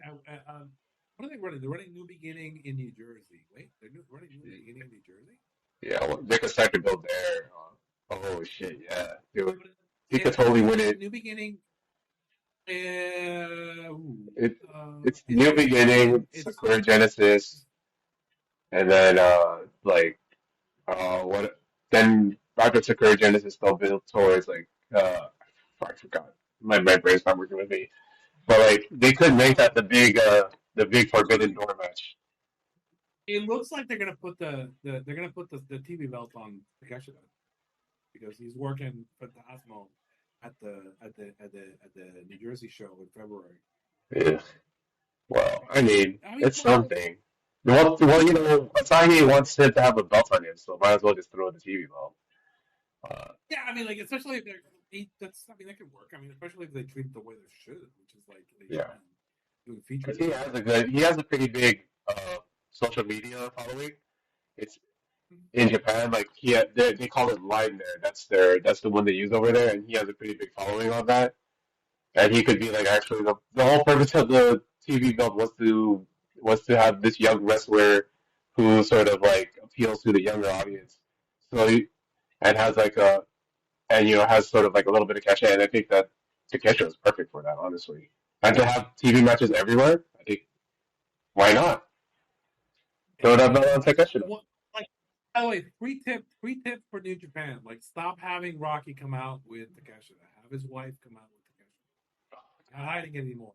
Oh, I'm so happy that they're wrestling at TJPW. He's a much better valet for it. She can choke some. She can choke it. He can choke a dude out. He's like Rocky, but I mean, like I think she's probably better. She can taunt the crowd. Oh God, yeah. Now I'm thinking about it. Him calling her a big baby, calling him a big baby. That's gonna make him endearing to like the women as audience. Honestly, it's gonna be a whole kawaii thing. Which that's the whole reason that Akira Hokuto and Kensuke got over was look at these two wrestlers who I love. They could be the new school version of that. I don't know. Like, but again, I think they're in a better spot than they've been. But I'm interested to see where they go with it because, as you know, I don't think the Suji reign won't be long. No, it's more likely that he loses. It's more likely that he drops the belt and wins the G1, right? That's my guess with him, right? Yeah. And then the answer is going to be like, if he drops the belt, then who is he dropping the belt to, right? And I mean, Finley, but I don't know. Finley might be leaving, right? Yeah, allegedly he might be going to WWE. Thank you, Sean Rossap and Fightful and all those special, news updates that we get. I know that people don't think it's going to happen, but I think that I'm curious to see and whether they can go back to Keshner, but it doesn't sound like they're going to do that. They're going to keep the belt. They go back to Zach, but that doesn't seem like it. Seems like Zach is kind of like is waiting for maybe. I feel like Zach might be a guy who's going to work Wolf down the line. Same thing with Evil. So, as I said, it's given what they laid out for it. It's somebody. It may be somebody in the United Empire group. Yeah. And if it's somebody in the United Empire group, it might be Evil, man. Well, no, I mean, there's a couple logical challenges. You can do Jake Lee, you can do Okan, you can do, you can do Newman. Hey, right? Man. Now you just got me excited for Evil to take the belt off Suji. Like, not Evil. Why would you know? Fucking Andrade. I'm saying Andrade. It would end up like if Andrade is leading the group, that's where it would end up. Well, I mean, it could be Andrade. It could be. I'm like thinking of different guys to take the belt. For me, I'm selfish. I like Evil. I want Evil to get the belt, get a real one with the belt. Some of the Andrade thing also because he's also in the Don Callis family. It might be like when they do Forbidden Door. Oh shit! Like, when are they doing Forbidden Door? Because it has to be June, right? Because they switch places with. No, it's not the London show this year. Hold on. AW Forbidden. I know they switched the schedule, so I'm like, we apologize. I'm like, I know they switched the schedule, so like, I can't tell you. Yeah. So, no, All in London 2026, right? Yeah. 26 Forbidden Door. Have they announced when it's going to be? They haven't announced that date yet. I mean, it could. I would not expect him to be like. I would expect. I wouldn't expect Suji to be champ by Forbidden Door. Wow. Well, no, because I'm saying if it's in August, if it's August or June, and we're saying that like the most likely scenarios, you're saying like historically is usually it's like does 3 challenges, maybe he loses, and then he wins the D1, and then he gets his big moment. Yeah, I'm talking about this like they're setting him up to like get a big moment down the line because he didn't get the big moment. So it's like it's like the Naito thing where he didn't get the big moment, he got jumped by Kenta. So he's like getting it and winning it next year. But the question is, who would he be winning it from? Naito. Like it would be whoever. I mean, And I don't think he's losing. He's not losing it before February, right? Yeah. That should be the But year. my hope is that Naito wins the belt and Suji takes the belt from Naito. That's what I'm hoping for. I don't think Naito. Like no, I Yeah, didn't feel like that's Naito. that's my wish casting, right? You know, because we talked about like we already talked like what do we see happening through the year? And, I'm very excited for New Japan. I would like him to beat Naito. I've said this. There's money in Suji beating Naito. It Yeah, didn't look like Naito was going to come in. I didn't feel like Naito came in. Naito did that. Naito promoted his appearances. He said he wasn't going to work in New Japan ring. yeah, He said it. He working with Tanahashi saying like I'm not gonna work. So like it's not like saying like who are you? I mean like if you are dropping the belt right from Suji, yeah, why are we talking? We're thinking about the pattern. Like I'm thinking the most logical thing is he hasn't won the G1. They made a whole thing about him not winning the G1 during the match. They were talking about it, right? So my yeah, take is that as you're saying, like he's probably gonna lose and then win the G1, and then that's kind of the story they do. And I was yeah, like, who does he drop it to? Who's carrying? I mean, maybe they put it back on Zach, but yeah. I don't know. It's going to be very interesting to who they pick with that man. And 2025 was a super good year. I mean, not from wrestling. 2025 it was a good year for wrestling if you watch CMLL, if you watch Dragon Gate. Oh my God! Did you see the big Arshimizu transformation, man? No. Oh, dude. Let me send it to you real quick. You're gonna. You think maybe they put the belt on Newman? Possibly it could put it on Newman. Like, but that I don't know. Like, I That would mean, be they, that would be very strange if they did that, right? That would not like fit their pattern. They're not going to put it there. He's not going to lose his V1. So if Jake Lee is his first down, Jake Lee isn't beating him, right? So Jake yeah, Lee is losing. yeah, he's not gonna. So I just sent you a message. I know. I saw. I was like, who are we talking about? Yeah, the big boss guy. Yeah, I saw. Yeah, Big Watch Mizu got suspended for a year. Went to the hyperbaric time chamber, and came out looking like goddamn man. That's some hard work. The leg muscles is the hard work, like because he used to Yeah, be. so I heard somebody called it pack maxing. He did some pack maxing. Oh yeah, he did some pack maxing, and now he's mogging on all of them. I'm very excited. Yeah, I'm very excited for Japan, the future Japan. The young guys in Dragon Gate have showed me this year like the last minute match they had with formerly known as Mochizuki Dojo versus 11 Piece. That trios match was amazing. Jackie Rita has been really great. Shun Skywalker also amazing. The two super rookies, Kimura and Homare, like wrestling on a different level than you would expect anybody on that level, that age, that experience to work at. The masked man, who could it be El Cielo? Who could it be? We don't know. But I'm still a big fan. yeah, I'm still a big fan of Yamante too. So yeah, I love yeah. it. Yeah, I'm very excited for that. It looks like a couple of guys I'm excited about. Noah Odeshima's he's doing pretty well. Ozawa is so over. Okay, I gotta tell you his number. So Ozawa is so over. He goes into match as a heel, right? But they're cheering him because they don't. This crowd doesn't give a shit about Inamura. They want Ozawa to win because Ozawa's the draw. Ozawa's been a big draw for Noah this year. Like whenever a guy does a heel run happens, the crowd boos, right? So when Yoshitatsu, ECW extremist Yoshitatsu, shows up for the run-in, the crowd gives Yoshitatsu like a Road Warrior pop. Like they like cheer so hard for Yoshitatsu because they think that means that the other guy's losing. That's how over Ozawa is. Imagine being so over that the crowd cheers Yoshitatsu. That's the level of over Ozawa is. And we're speaking about about some things. I'm just gonna bring up some random things. There was that picture of like everybody who accepted their Tokyo Sports 2025 awards, and there's that who was in the center was Ozawa and Saya, kind of like looking at each other, and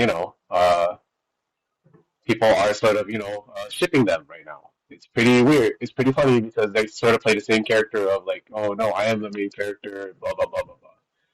Saya had an amazing year. I love the future for Japan. American Pro Wrestling right now, it's kind of a chore. I got one word for it. It's mid. Oh yeah, mid. Coming week, we started off 2026 with some like really, it's really hard in America, especially for us brown folk. So you don't think TNA is gonna save us? Oh yeah. Oh, so well, we'll talk about this. So of course, January 15th, TNA is debuting on AMC on your local cable stations, satellite providers. Call for all your information on that. And like one of the guys they had booked for that is one Jake something who also made his debut in AEW the other night. He was booked for something, and I guess I don't know if he is anymore. So contract situations with TNA have been pretty. They may have recorded already. They may have Yeah, in the can. they may have had. Yeah, like the whole thing with the thing with that TNA deal. I don't know if I've said this here. Is essentially what they do is they did not pay up, like AMC isn't paying them up front. AMC is paying them On the back it's like the first AEW the TNT deal where like they're getting paid on ads, and Yeah, this is why a lot of the guys like left and moved on to something else, because like yeah. I don't think they have the money to pay for them. Oh yeah, a lot of guys had their contracts got cut or they ran out, and they were doing the storyline of what's his name, Santana having his contract. He might not be signed. Like he might really not be signed.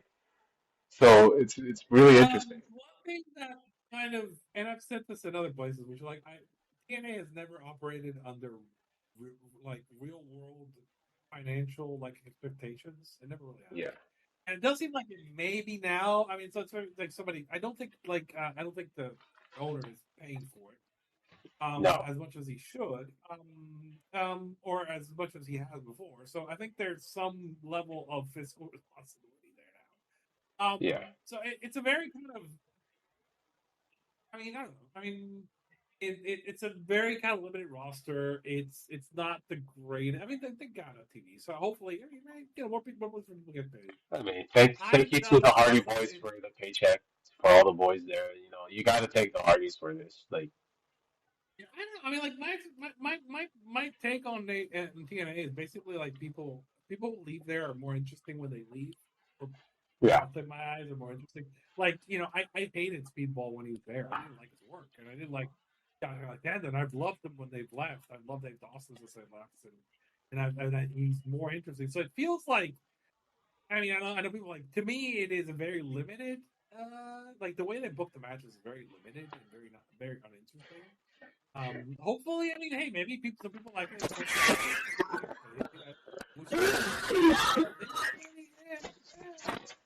TNA, I can't like forecasting success for TNA is kind of not a winning strategy. yeah, yeah. I don't know. Do you think they'll make the 60 days? Do you think that they? It's a real question. It's a real question. I don't know that they will. I mean, like, Because AMC has canceled shows that they did like a whole big promotion for. Like after like 2 million ratings, they just like flat out cancel shows, and like that's kind of what they're walking into. It's like I think you read it. You were the one that said it before about it feeling like it's a pay for play kind of deal. It's like a G League contract. And when I say like it's a G League contract or like a major league call up when they call a minor league player, if they keep you past a certain date, they have to pay you. So I suspect the way this contract works is if they keep them past the 60. I mean, I know they have no fault cancellation, but I suspect if they keep them past a certain date, it starts getting real. So essentially, this is essentially kind of like a pilot more than anything else. So we'll run the pilot, and to your point, like if they're still running, if they're still running in May, then that's a win, right? Yeah, because shows on I'm talking on AMC proper. If they're still doing shows on AMC proper in May, that is a huge win for TNA. Right? Yeah, but if they get shifted, they might get shifted to the AMC app. Yeah. If they get to like the second taping and like the third taping, then yes, that's a big one. Yeah, yeah. Although I I mean, think like, I they're. don't know. I mean, I also think they're filming shows during the pay-per-view, and they were going to film like the post shows for this live airing. So they're already filming like stuff that's going to happen afterwards. So we'll see, man. I mean, they do still have those contracts in like Africa and in Peru, and the big Italian contract that they have. It's it's going to a good job for them for getting this spot. Hopefully it becomes something because it's always good for wrestlers to have choices for where to work. I always think that because we always think about TNA and like I don't think TNA was a failure like it was in the zeros, right? It was not a failure back then. They were getting 1.1 million people watching. They were getting like 80K people, 40K people buy their pay-per-views. It was uh, it's just been such a steep fall from where they were 15 years ago. And you hope for the best for them. They always find a way out to live, right? They always find a way to survive.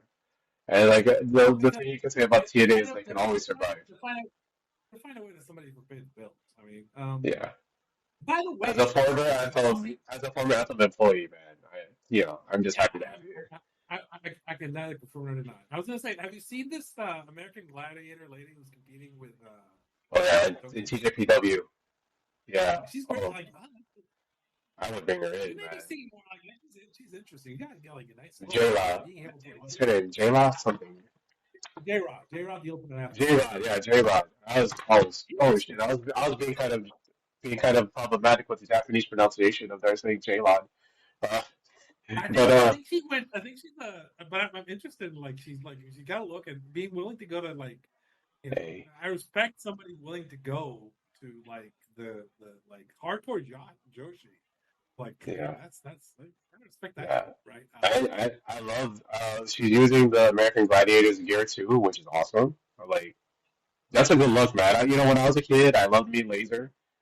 I loved me, she was probably the first one of the first ladies I saw with that stuff. It's It's a a good very look. glow gimmick, but in a good way. I like it. I'm Yeah, like, I love the tethered hair and the headband too that goes with it. She just looks like a classic gladiator. It rules. It rules. Man, yeah. I gotta say this again because I know I said like at my on the last show we did in 2025 because 2025 was a cool year because I started this show. I started this whole this podcast polykill podcasting play thing we got here, and I'm gonna say this. Arturo was like one of the first guys I asked to come on here, and like he had that story, and he would always tell stories of like the Discord they're in, and like I'd be listening, and he's like one of the most interesting people. If you haven't heard this first show we did, and he told like the story of him coming up in Puerto Rico, it's like going to college, and being one of like the testers for Doom, the first Doom. This man's lived like an incredible life. You should hear his story, man. I just gotta say, man, I feel so lucky to have met you through this whole thing. And the plans for 2026 is get bigger and better. And I already got some things in the pipeline coming up. And I'm always happy to rise all shifts. The people that come with me, and this thing that we're doing, State of Wrestling. To for all the guys, like the guys I look up to that came in here, I gotta say big up this guy. Big up to Garrett Gonzalez, always man, love you Garrett, good friend. Gotta give a big up to BJ Bethel for coming on here and like telling us, telling me and Arturo like this is the only show he wants to go on because we cover news in the way that nobody else does because we just deliver the facts as they are. And BJ's been we gotta respect him, BJ, because BJ's been a great guest and giving us some good stuff, and like yeah,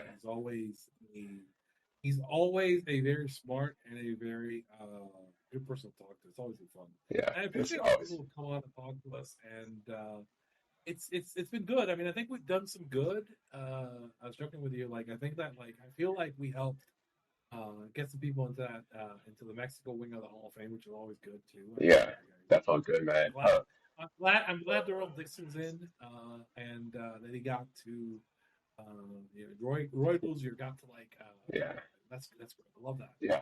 I love But it. hopefully, again, like I think the mission with this is like we want to like we want to have interesting conversations. It's like everything Yeah. like Doc, like we go places, we talk about different things. I don't myself.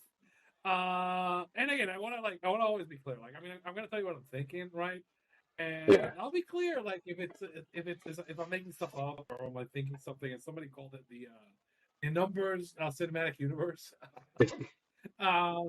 But I mean, I think we do. I think we do a good job of the stuff that we talk about and Yeah. speculations that we do. We try to come up with. We try to come at it from a logical perspective. Yeah. It's analytical.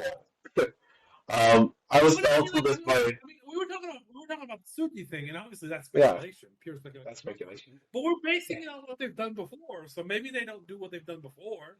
Yeah. But it is kind of a very conservative kind of like booking stable, so it's logical for us to think that like they're going to book like they booked before. Yeah. But we want to make clear that like we have no inside knowledge of this particular case. Yeah. Now, Yeah. We're not in the booking room. If all these things do end up happening, it's not because I have a line to Ghetto.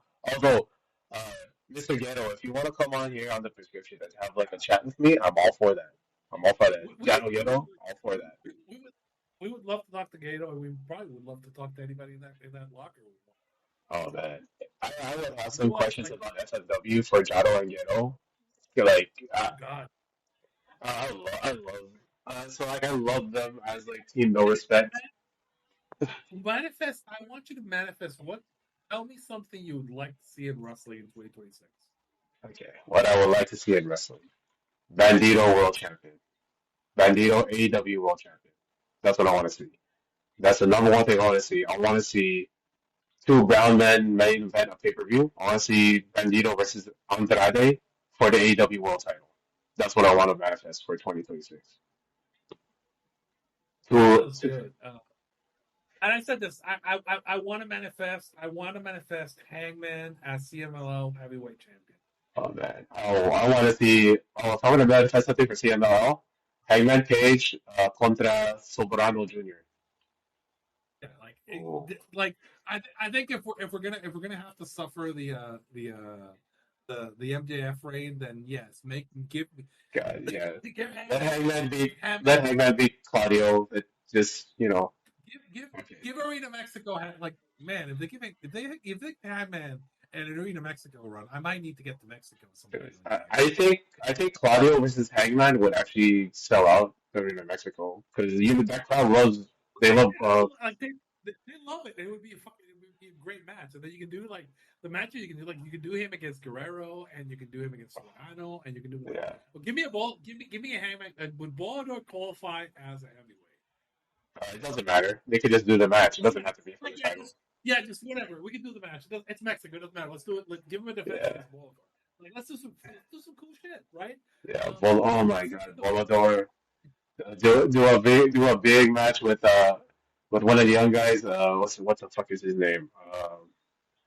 The pirate guy. Zamdokan Jr. Just give him like a shot with somebody.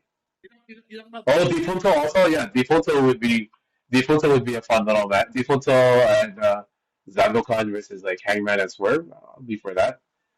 I don't. I'll be down for that. Like maybe Defunto against Darby at some point.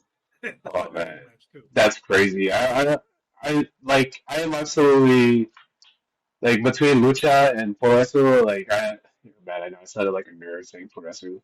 Shout out to you, John. I know you, John. They had a good time in Japan. I was talking about Amoresu. That's not a shot, bro. That's a shot at you. Anyway, like I'm very excited for what's gonna happen in Japan and Mexico. As far as pro wrestling is gonna go, I've gotten I just recently gotten some access to some things that I'll talk about off the air with you. But I really think that this next year is gonna be pretty fun. It's gonna be a pretty fun year, and I want to say again, Arturo, like bro, it's gonna be bigger this year. I definitely, I'm already like, I'm wish casting. I'm putting it in my vision board. 2026. bigger year for us. Oh. AEW, give me an AEW TV show after MJF loses the title in Puerto Rico. After, please. Oh, shit! We didn't hit this. Okay, so what's been announced because it's kind of crazy. Tony Khan has it's been sort of rumored that they're looking for. I'm not sure why they want to do a non-televised Puerto Rico show. Put that shit on TV. How are you gonna call it Grand Slam and not put it on TV? Puerto Rico Grand Slam. Make it a TV show. Uh, you could have the biggest musician ever on that show if you wanted to. If you reach out and I'm fine. I'm fine if MJF is champion if he fights Bad Bunny and loses. Oh, that'd have to be a Puerto Rico loss, man. That's a Puerto Rico title challenge, like when Carlos beat Ric Flair. That's MJF is not leaving the island. There you go. Oh yeah. Oh wow. Okay. Man, if you're gonna go to Puerto Rico, go all out, go bring the cameras, film it, make it a Grand Slam. Maybe we can hand over some media passes. I'm gonna keep that a little bit quiet. But you can hit up your boss or if you have any questions about islands over there, Tony. I'm in Vegas. I'm literally in Vegas right now. So hey.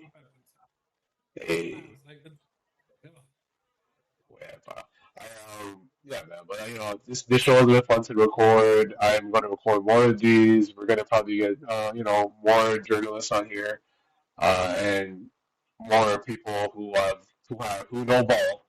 Because I don't try to bring anybody on here that doesn't know ball, and it's a happening. From me to you, Arturo, thank you so much for joining me on this journey, man. I'm so excited to see where we go in the future for this. But I know where we're going is, we don't need roads. So take that as you will. Goodbye, Cody, Tyrone. Nothing, man. El final para Cody, el final de su título y el final de este podcast. Yeah. All right, man. Thank you so much for this, Arturo. This has been fantastic. Okay. So did we miss anything? I thought we covered everything we had, right? No, we didn't.